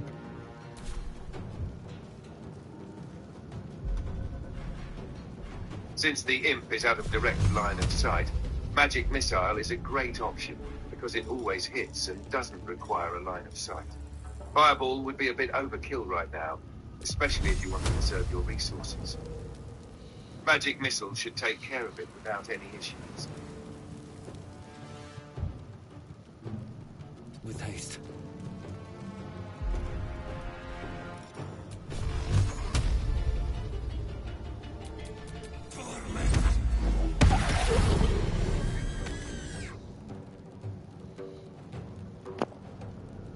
All right, I killed the imp, and it looks like the only two that are left are Commander Zulk and the Mind Flayer.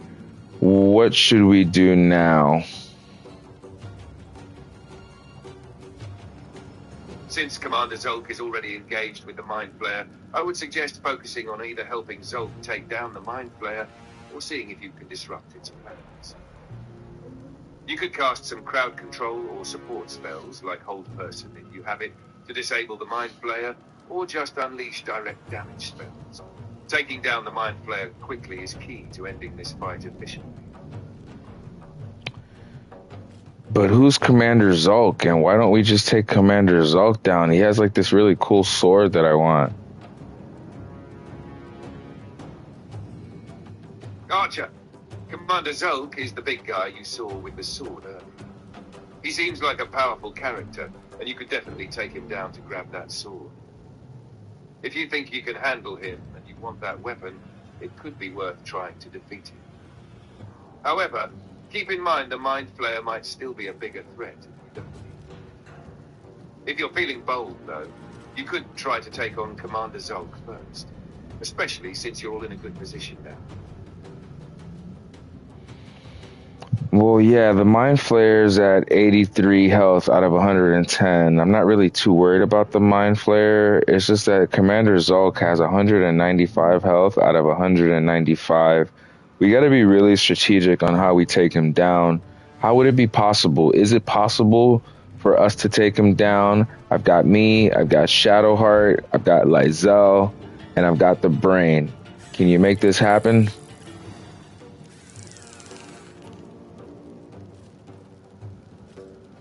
Taking down Commander Zulk will definitely require careful planning, especially with his high health. But yes, it's possible. And here's how we can do it strategically. 1. Positioning. Start by getting your characters into good positions to either flank or stay out of range. Use Shadowheart and Lae'zel to get close, as they're likely to be your tankier fighters, while you and the Brain can stay at range. 2. Debuff Zulk. Try to weaken Commander Zulk with debuffs. Shadowheart can use Bane or inflict wounds to reduce his ability to fight effectively. Lae'zel can try to use something like Menacing Attack to reduce his attack rolls, or you can attempt to grapple or shove him to make him vulnerable. 3. Spellcasting. Use your spells to do as much damage as possible. Your Magic Missile is a good start to ensure consistent damage. If you have Chromatic Orb by now, using that will give you a powerful elemental attack. The Mind Flayer might also still be an issue, so keep an eye on it while you focus on Zulk. 4. Hit and run. Try to hit him with your strongest spells and attacks, then move back out of reach. You can use Shield of Faith on Lae'zel, or whoever is in the front line, to keep them alive longer. If you or Lae'zel are getting too low on health, Shadowheart should be able to heal them. 5. Brain's role. The Brain could be a wild card here. If it's got any additional abilities like psychic damage or disabling powers, you could use that to soften Zulk up. Keep the Brain close to Zulk and use any psychic-related abilities it has to do damage or control the battlefield. 6. Stay defensive. Make sure that you're not overextending. If Commander Zulk starts focusing on a single character, be ready to use your defensive spells like Shield or Healing Word to keep the front line alive. It's all about using your strengths wisely. If you focus on weakening him first and using your ranged characters strategically, you should have a good shot at bringing him down. You might want to save any powerful AoE spells, like Fireball, for when you have a better sense of the environment, in case other enemies show up. Let's take him down. Alright, so I'm about 16 meters away with Varric from him, and he's fighting the Mind Flayer. What do I do with Varric? Do I come up close? Do I go around? Do I end my turn and start with the next character and try to get close? Because we've only got 15 turns remaining. And also, would it be a strategic route if we somehow pushed him? I heard that if we pushed him, he drops his weapon. So can we be sneaky maybe? You let me know.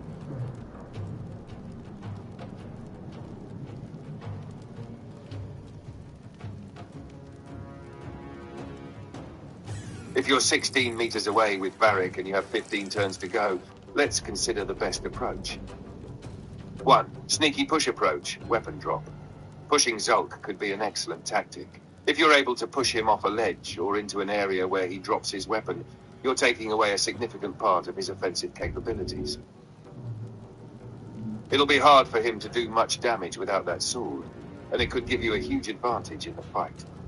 You can try to move around and position Varric in a way that gives you an opportunity to push him, especially if there are terrain features nearby, like ledges, narrow spaces, or anything that can help. Push him into a spot where he's either disadvantaged or disarmed. 2. Approaching and attacking. If you don't have an immediate opportunity to push him, getting closer to Zulk with Varric might be a good idea. At 16 meters, you could either dash to get closer or take a step and attack. You could also move around the battlefield to get a better angle, and make sure you're ready to hit him with magic missile or chromatic orb. Be mindful of the Mind Flayer's actions, since it could still be a threat. If you want to be super strategic, move Varric a bit closer, but don't rush in too fast. Keep your distance in case Zulk attacks. Maybe end Varric's turn if you feel it's better to play it safe and keep moving around the battlefield for now. Let Lae'zel and Shadowheart move in and engage first. Their presence might force Zulk to focus on them, leaving Varric in a better spot to push or hit him. 3. Stalling and taking advantage of Zulk's focus. Since Zulk is busy with the Mind Flayer, it could be a good moment to either stay back and strategize or advance cautiously. His focus is split, and his attention might be less on you, which gives you a slight opening to maneuver into a better position without taking as much damage. My recommendation, move Varric closer, but keep a bit of distance from Zulk. You could also try pushing him if you can find the right angle or position. If the opportunity isn't there yet, end your turn and focus on getting Lae'zel or Shadowheart in a better position to engage him directly. Keep an eye on the Mind Flayer to avoid distractions, and be ready to take Zulk down in the following turns. How does that sound? Do you think positioning is key? Yeah, it is. I'm positioning right now. I'm getting Lae'zel closer and also Shadowheart closer and Varric and also the brain little guy that I could have. But who do you think should push this guy, Commander Zulk? Should it be Varric or Lae'zel? Because I feel like Lae'zel's a little stronger than Varric. Or Shadowheart. Who do you think?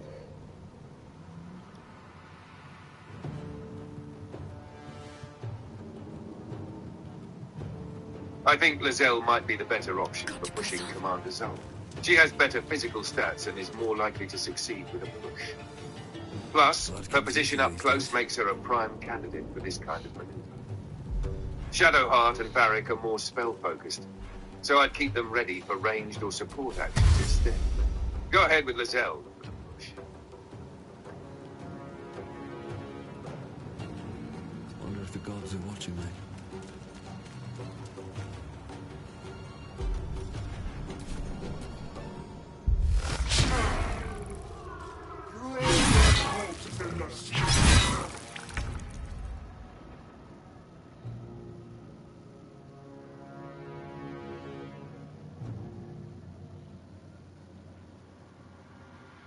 Taking position.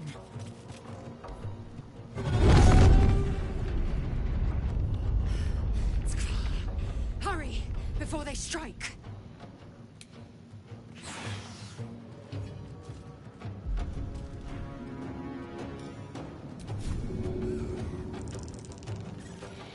All right, so I've got Lae'zel in position, but it says that he's 60% high defense. Should I go for it? Given his high defense, it might be risky.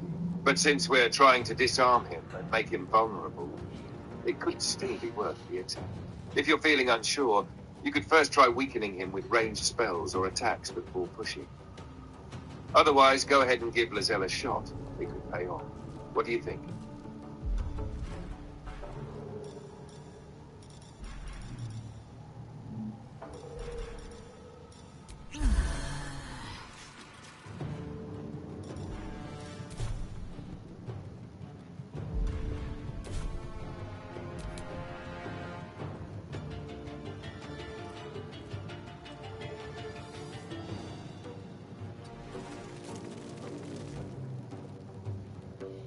I'm ready.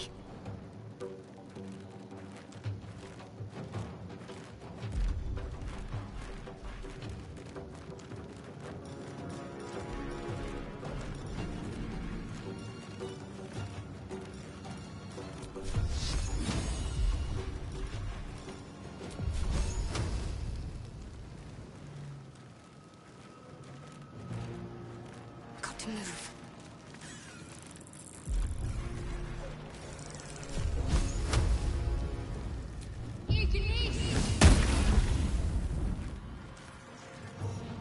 Damn. There's a lesser boar and another imp up here. And I gotta take care of them first before I even mess with this guy, right? Still breathing, despite everything.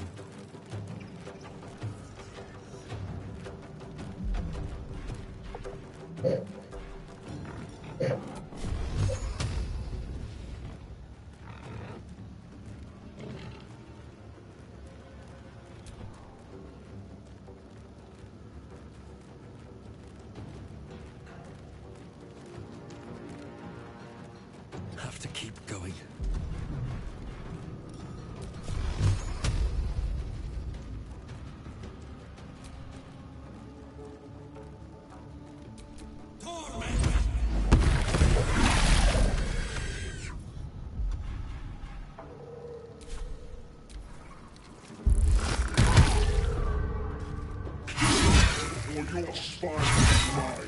No time left. I must reach the helm.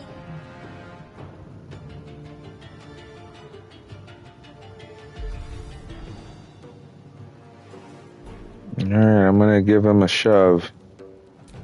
See what that does.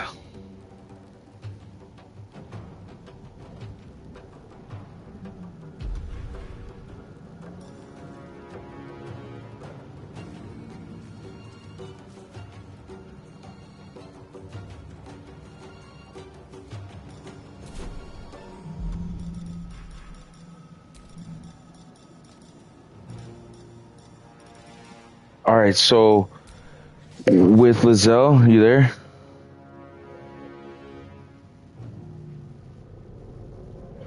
So with Lizelle, I was thinking that maybe I should use astral knowledge and then apply it towards strength, and then shove Commander Zolk. Is that a good idea? Is that a better idea? That's actually a solid plan. Using astral knowledge to boost Lizelle's strength will give her a better chance to shove Commander Zolk. Strength-focused abilities like a shove can really benefit from that extra push. It might be a great way to disarm him while weakening his defenses. Go for it. Let's see how it turns out.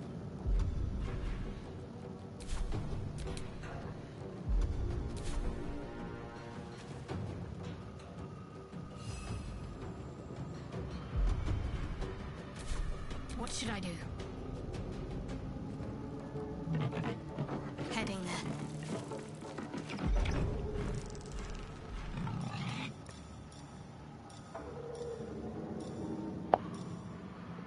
Alright, with Shadowheart, and she has to defeat a lesser Hellsboar, what move should I use to kill the lesser Hellboar? For Shadowheart, I'd suggest using either Sacred Flame or Guiding Bolt. Sacred Flame is a cantrip, so it's reliable and quick, while Guiding Bolt would deal more damage if you want to end the Hellsboar fast. If the Hellsboar has any resistances, Guiding Bolt would likely still hit harder. You could also consider using Inflict Wounds if you're close enough. What's the distance between Shadowheart and the bull? I already did the move that you said, and the bull is still alive. Now it's Vardik's turn, and he either can use Magic Hand, Ray of Frost, Firebolt, Produce Flame, or Light. What do you suggest? I can't use Magic Missile. I don't have enough spell slots.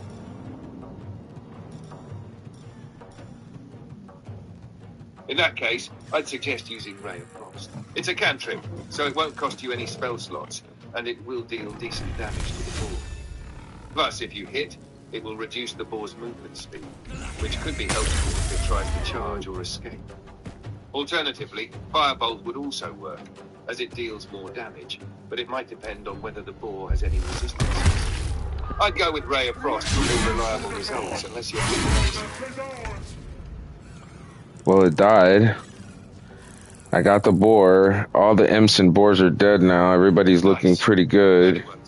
Now that the lesser Hellsboar is down, it looks like you're in the clear for the moment. What's the next step?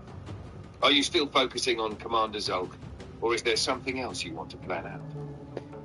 I'm actually in position right now with Lae'zel. She's got the buff on her, and I am going to push Commander Zulk. Now he's at 150 health out of 195.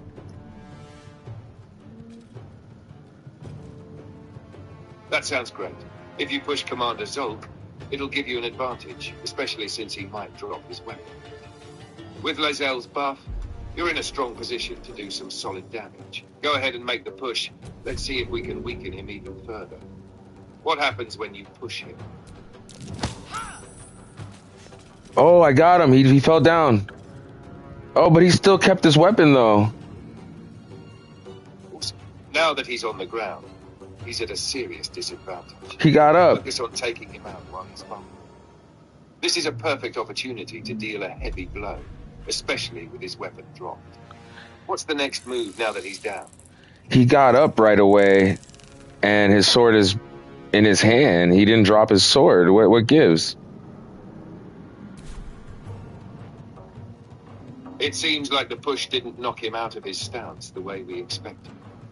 Some enemies, especially tougher ones like Commander Zulk, have a way of quickly recovering from pushes or other knockdowns. But that's okay. We can still make this work.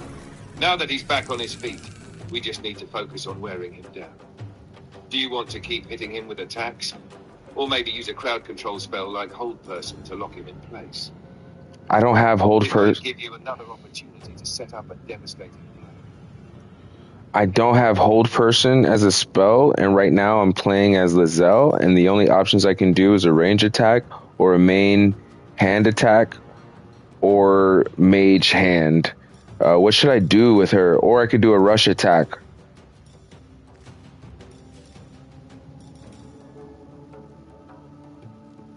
Since you're playing as Lae'zel, and she's in close range with Commander Zulk, I'd recommend using the main hand attack. Lae'zel's a strong melee fighter, and her attack should do decent damage. If you've got a good weapon equipped, it might be worth trying to just deal as much damage as you can with her. I missed. Alternatively, if you feel that he might be able to take another turn before you can finish him off, the rush attack could be a way to push him back again, or even get you out of a bad position if you're in danger. How's her health looking? If she's low, you might also want to use a healing option next turn. Let me know. Let's finish this.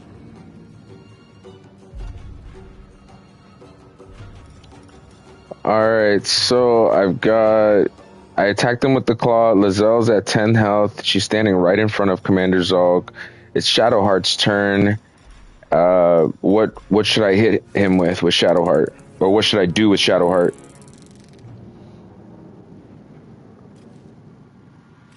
With Shadowheart, since Lae'zel's in front of Commander Zulk and Shadowheart, you've got a few options depending on what spells or abilities you have left. If Guiding Bolt is available, that would be a good choice for a strong hit, especially if it's not yet been used in the fight. If not, something like Sacred Flame could still deal some decent damage. If Lae'zel's health is really low, and you want to ensure she survives, you could heal her using Cure Wounds or Healing Word. But with Commander Zulk still standing strong, it might be better to prioritize offense. What's your spell availability looking like with Shadowheart? Would you prefer to attack or heal Lae'zel? With Shadowheart, I don't have any healing available. All I have available is main attack, Blessing of a Trickster, Firebolt, Sacred Flame, Guidance, Resistance, and that's it for Shadowheart. In that case, since Shadowheart doesn't have healing options right now, Sacred Flame is probably your best bet. It's a good ranged option that can deal damage to Commander Zulk, especially since it doesn't require line of sight. So you can target him even if Lizelle is in the way. If Sacred Flame isn't going to cut it, or if the attack isn't going to be strong enough, you might want to just focus on Blessing of a Trickster to help improve your chances of hitting Zulk or avoid future attacks. The damage won't be as high, but it can help set you up for the next round of Nothing will attacks. stand in my way. Do you think Sacred Flame would be effective here? I just did it. It really wasn't effective because you said to do it first. I didn't realize you were gonna carry on and actually have a second option later because you kind of had like a big pause there. So now it's Varric's turn, and what should I do with him?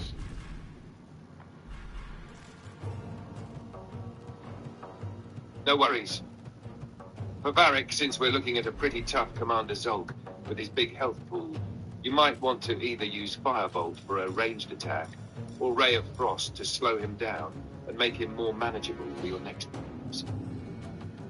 The Firebolt will do good damage, but Ray of Frost could give you more time to reposition. Every bit helps when facing a strong foe. I would recommend going with Firebolt to try and put more damage on him, since we need to whittle him down quickly. Should I go with that? Yeah, that's what I'm going with. I'm gonna go ahead and hit him right now with it and see what happens. Oh, it says it was a miss. Nice choice. Firebolt should give a good boost to the damage. Let's hope it chips away a bit more at Commander Zulk. What's the result? It said miss. Now the looks like the That's unfortunate. yeah. Sometimes the dice aren't enough. Now with Varric, should we move him into a safer position or try something else? We might have to plan for another round. All right, we got 10 rounds left. We must take The Mind Flayer was the last one to attack. He just died because the Zol killed him, and now it's Lizelle's. That's one less thing to worry about. With the Mind Flayer down, you've got a little more room to focus on Commander Zulk. Now, Commander Zulk is still dangerous, but he's at 130 health. How do you want to proceed with your next turn? You It's want to keep pushing, or hit him with a different strategy? it's Lizelle's turn. She's standing right in front of Zulk. He's at 136 health. Lizelle's at 10 health out of 12, and then there's also two other enemies approaching, Cambion and another one, and they're about 20 meters away. So what should we do with Lizelle?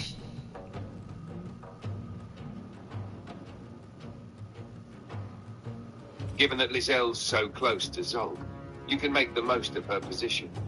But we should also consider her low health and the incoming threats. Here's the plan. 1, keep pressure on Commander Zulk. Go for a strong attack on him. If she can get a solid hit, it could reduce his health significantly. 2, position herself. After attacking, try to move Lizelle just slightly to the side if possible. This could prevent her from being overwhelmed by the 2 incoming enemies. If Lizelle's attack misses or doesn't deal enough damage, we might want to rethink the positioning to keep her alive. How does that sound? It sounds good. So what move should I do with Lizelle? Should I go for a main attack, or should I go for the rush attack, or should I go for lacerate? Given that you're right in front of Commander Zulk, I'd go with lacerate for the increased damage. It's a good opportunity to deal more damage if you're already so close, and it gives you the chance to do more in one. Afterward, if the turn allows, try to position her a little further out of the direct line of sight of the incoming Cambion and other enemies. Does that work? It looks like I miss with Commander Zulk with her. What should I do with her? Should I do second win with her? She's at 10 out of 12, or do I shove again? What do I do with her?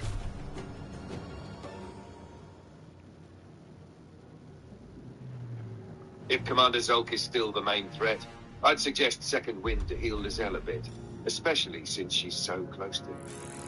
Getting her back to full health will keep her in the fight longer, especially with the enemies closing in.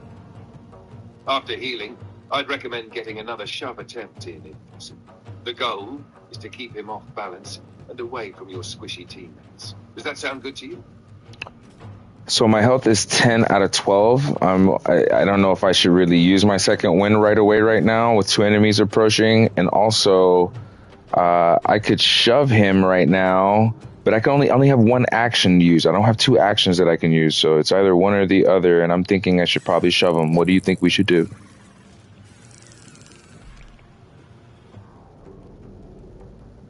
Given the situation, shoving him seems like the better play. You'll push him further back, making it harder for him to act quickly, and that could buy you more time before the new enemies get close. Also, considering you're close to full health already, and the enemies are still a bit away, holding on to second wind for now might be a smarter thing in case you really need it later.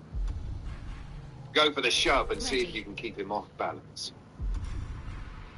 It worked. It pushed him about 5 feet in front of me. And now it's Shadowheart's turn.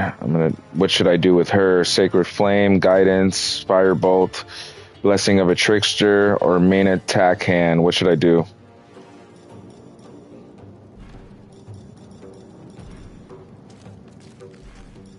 Since Commander Zulk is already a bit further back, I'd suggest using Sacred Flame on him. It's a good damage option, and Zulk is likely to fail a dexterity save. If you want to save your spells, you could also go for the main hand attack to deal some decent damage. Since he's been pushed back, Shadowheart might have a little more room to attack without as much danger.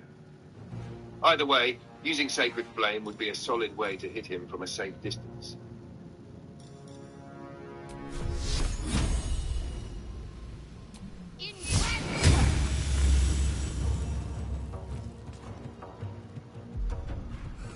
All right, she has one more action. What should I do? Should I just end her turn?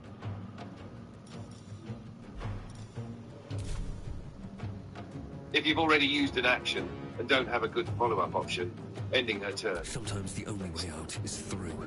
If Commander Zulk is still at a distance, you've done what you can. Ending the turn will allow you to focus on the other characters, especially with the other enemies closing in. All right, Do you have a good position to get a better hit on him next round? Or are you just playing it safe for now? she's about 20 meters away from him, so she's pretty good. I'm exactly positioned where you told me to position Shadowheart. Now it's Varric's turn. What should I use for Varric on him? Should I use... All I have is Firebolt, Mage Hand, Ray of Frost, Light, and main attack hand. What should we use for Varric?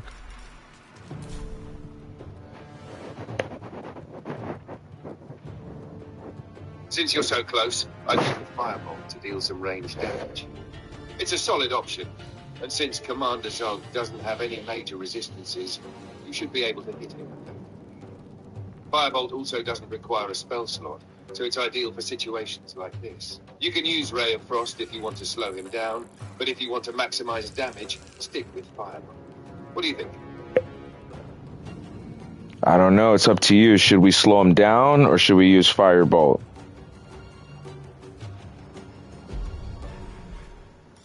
If you want to make sure Commander Zulk doesn't get to act as quickly, Ray of Frost could be a good idea to slow him down, especially with two enemies approaching. However, if you're looking to deal consistent damage right now, and don't mind him having the chance to retaliate, Firebolt is a safer bet to keep the pressure on. Given the enemies coming, slowing him might be breathing, so Ray of Frost could be a good choice for this turn. What do you think? I did Ray of Frost. It worked pretty good. He's down to like 128. The Cambions are starting to close in. They just went to go try to hit Lae'zel, and they missed. They were about 30 meters out. And now it's Lae'zel's turn, and Commander Zulk's right in front of her. He actually killed the brain animal that I had, and now he's directly in front of Lae'zel. What should I do with Lae'zel?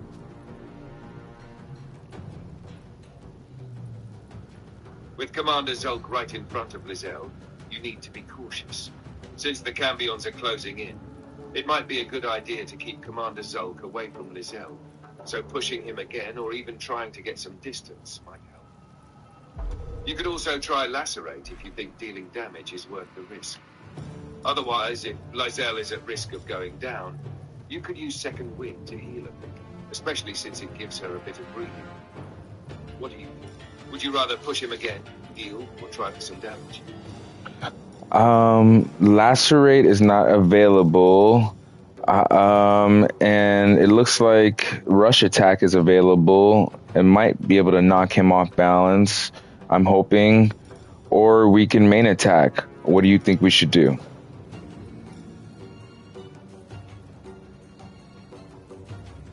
Given the situation, using Rush Attack seems like a solid option.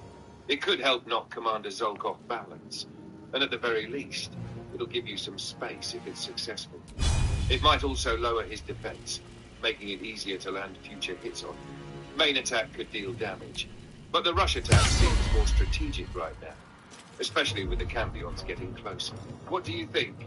Want to try the Rush Attack? I tried the Rush Attack. He ate that up and it missed. So now it's still giving me an option to still shove. So I'm going to go ahead and try to shove him. Good call. Shoving could still create some space and potentially disrupt his position. Hopefully that will give you an advantage when the others attack. Go ahead and try the shove. Okay, the shove worked, and I still have the option to move a couple meters with Lae'zel. Should I move with her? Should I move back?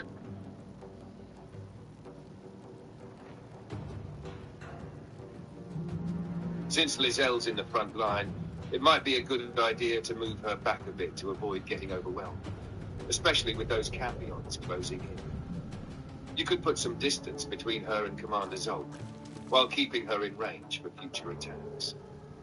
On the move. Got to concentrate. All right, I brought her back about 20 meters away from Commander Zulk, so he can't hit her right away. He's going to have to definitely work to get to her.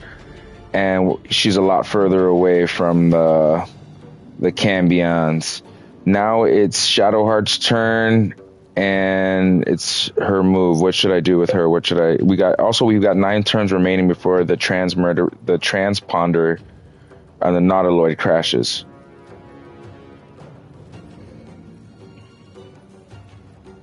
With Shadowheart, since she's further back and has a bit more room to work with, you might want to focus on range damage or support. I'd recommend using Sacred Flame or Firebolt to keep the pressure on Commander Zulk, especially while he's struggling to get back on his feet after the shove. If she's close to the Cambions, you could cast Blessing of the Trickster on Lae'zel to make her more effective on defense.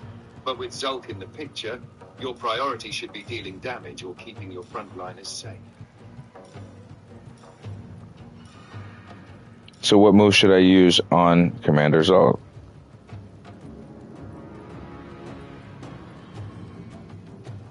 I'd recommend using Firebolt on Commander Zulk. It's a good range damage option, and since he's been pushed around and has lost some ground, dealing damage while keeping your distance should help wear him down. Plus, it keeps Shadowheart safer from the front line.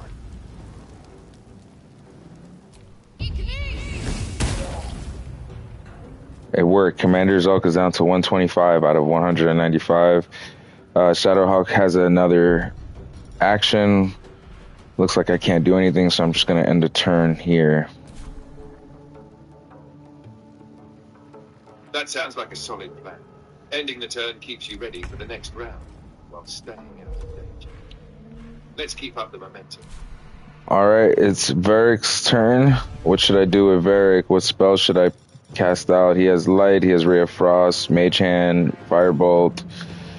What should I do here with him?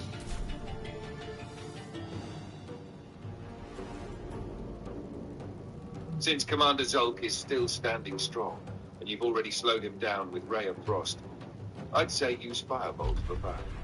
It's a direct damage spell, and the quicker you whittle down his health, the better. With the remaining Cambions closing in, you want to keep pressure on Commander Zulk while avoiding distractions.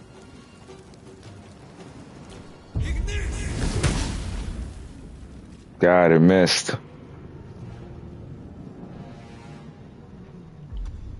That's unfortunate. Since it missed, it might be best to reposition Barry. Keep him close enough to be effective, but far enough from immediate danger. You can either take a defensive position or ready him for another spell on the next turn. Would you like to move him or end his turn?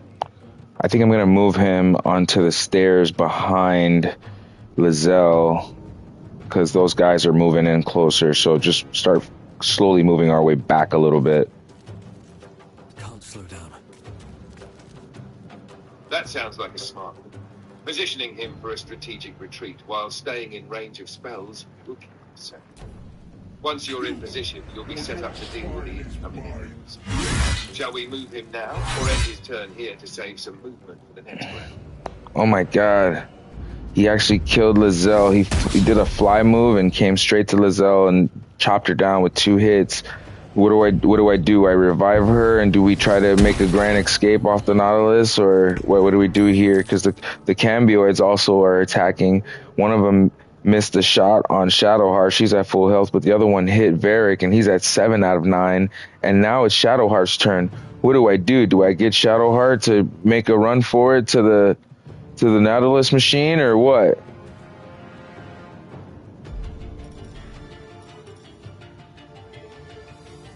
That's a tough turn, but it sounds like you're not out of options.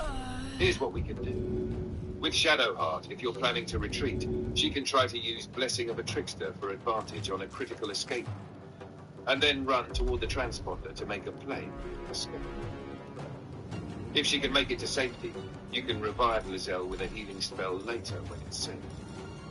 For now, the priority should be getting Shadowheart in a safe position, keeping Varric alive, and maybe even reviving Lae'zel.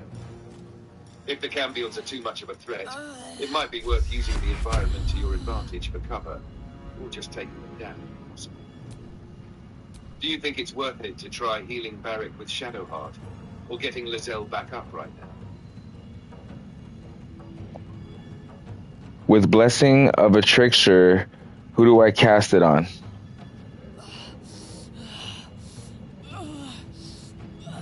You should cast Blessing of a Trickster on the character who needs the most advantage in their next action, probably Shadowheart herself, so she can either evade any incoming attacks while moving, or use a better action to escape, heal, or reposition. It says I can't target myself. Benefit if she needs to act fast to get to safety or get the upper hand on any attacks. Let me know what you decide to do with Shadowheart.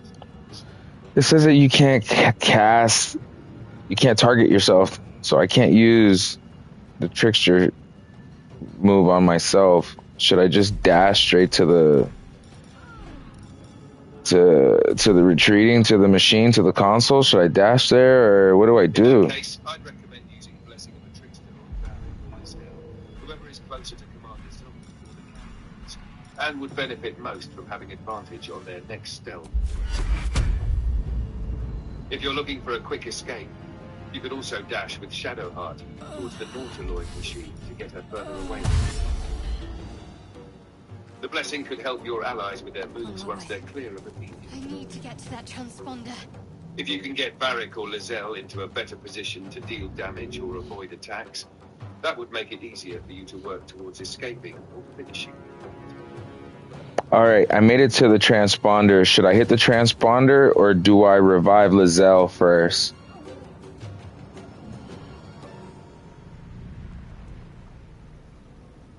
It might be best to revive Lae'zel first, especially if she can help with any incoming threats. Once she's back up, she can help defend or even push back the enemies, giving you some breathing room to hit the transponder. If you hit the transponder without reviving her, you might lose a valuable ally in the next phase of escape.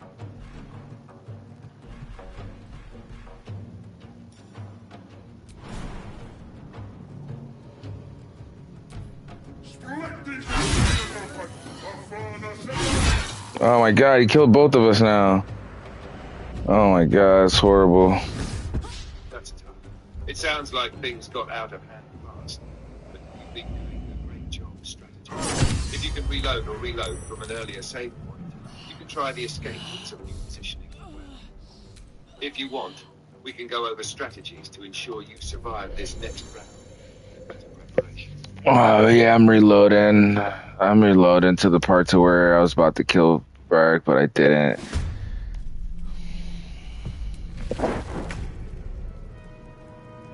Got it. Let's regroup and approach this differently. Do you want to focus more on positioning and defense this time, or should we adjust the attack strategy? Yeah, because we gotta kill this guy like right away. Like this guy needs. So you know what? Let me try something. I'm gonna try my own thing for a moment and see if this works with this guy.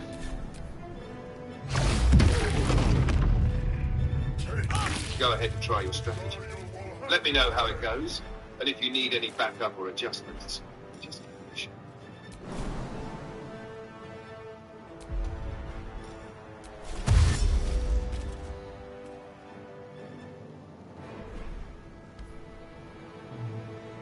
On the move.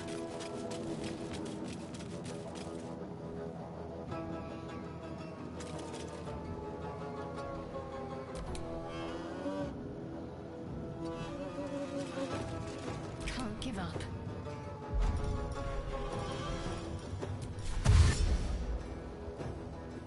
Got to press on.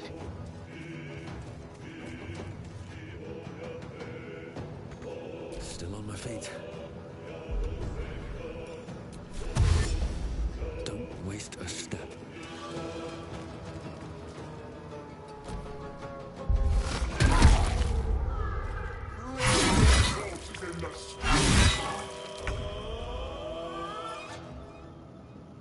Make way.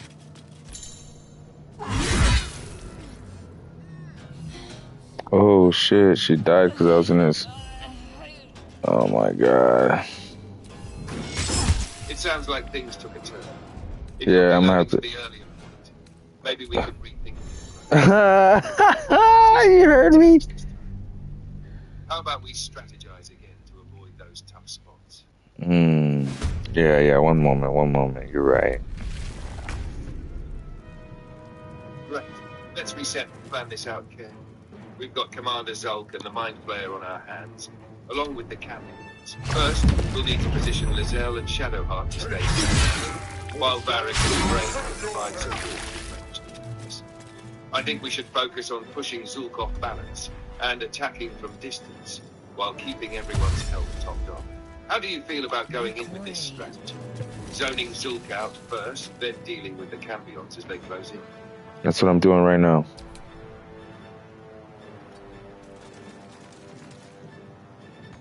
Sounds like a solid plan. Keep an eye on everyone's positioning, especially Lizelle's health, and try to focus on keeping Zulk pushed back. If we can knock him off balance and keep the Cambions from getting too close, it should give us enough time to focus fire on them one by Survival one. is all that matters. Let me know how it's going, and if you need to adjust anything. I need to find a way forward.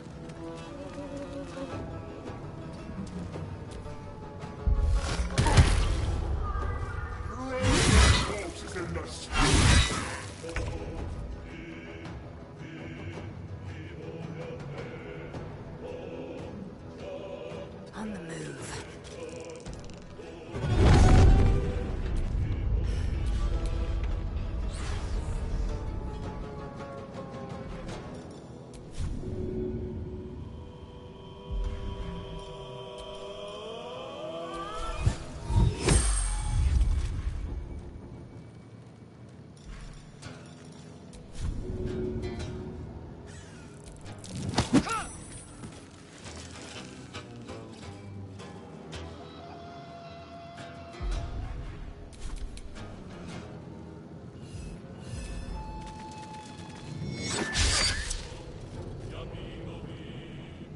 Need to stay focused.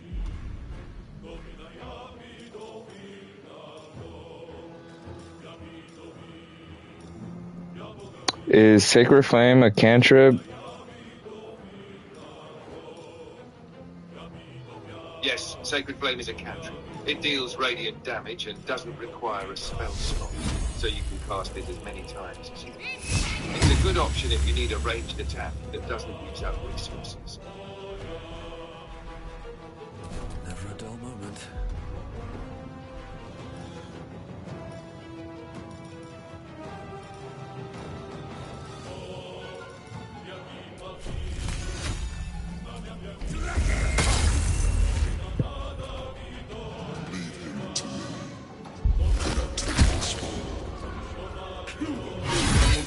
No time left. I must reach the helm.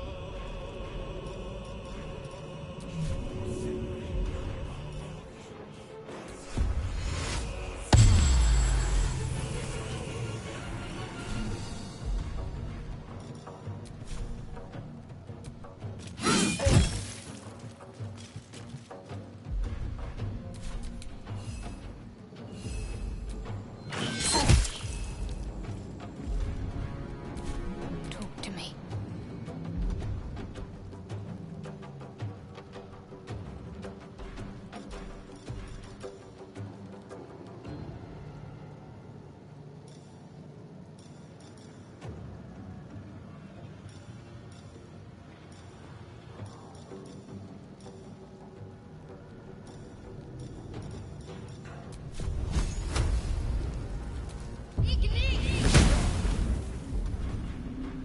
What now?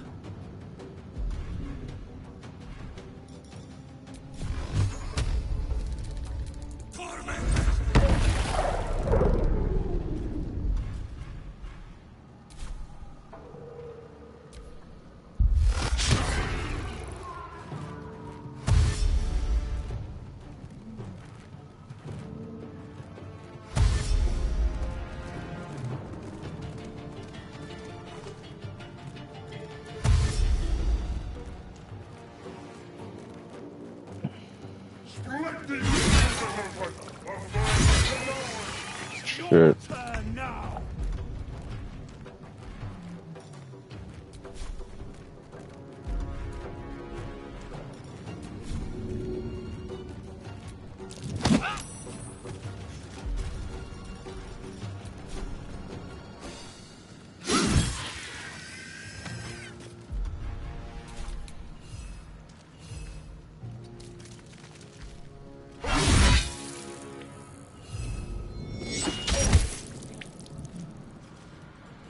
Need to act fast.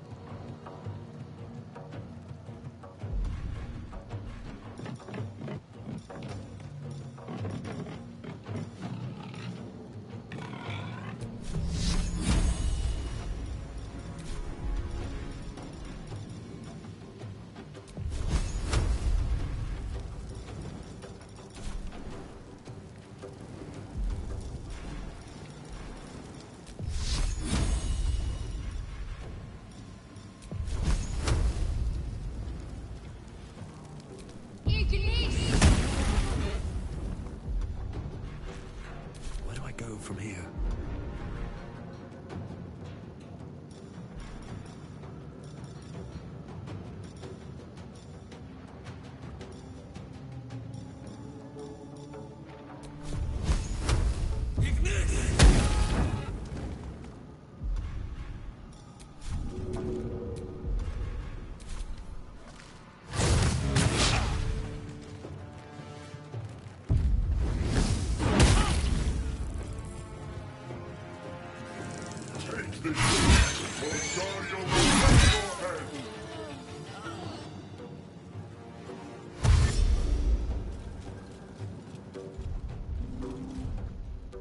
Come a little closer. Hmm.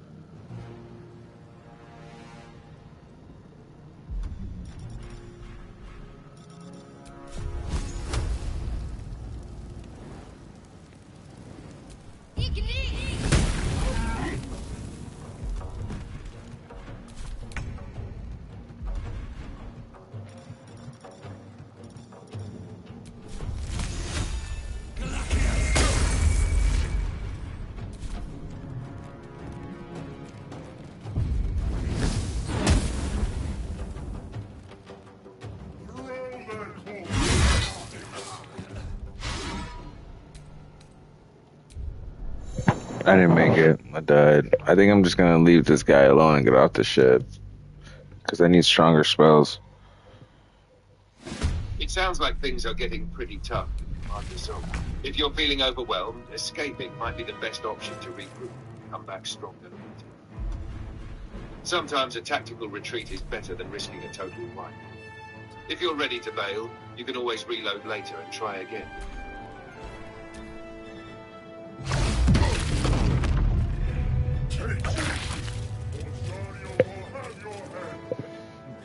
Yeah, I'm actually gonna take a break from this. Thanks, Chat Beauty. I'll be back.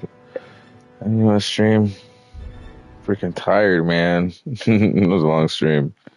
2 hours.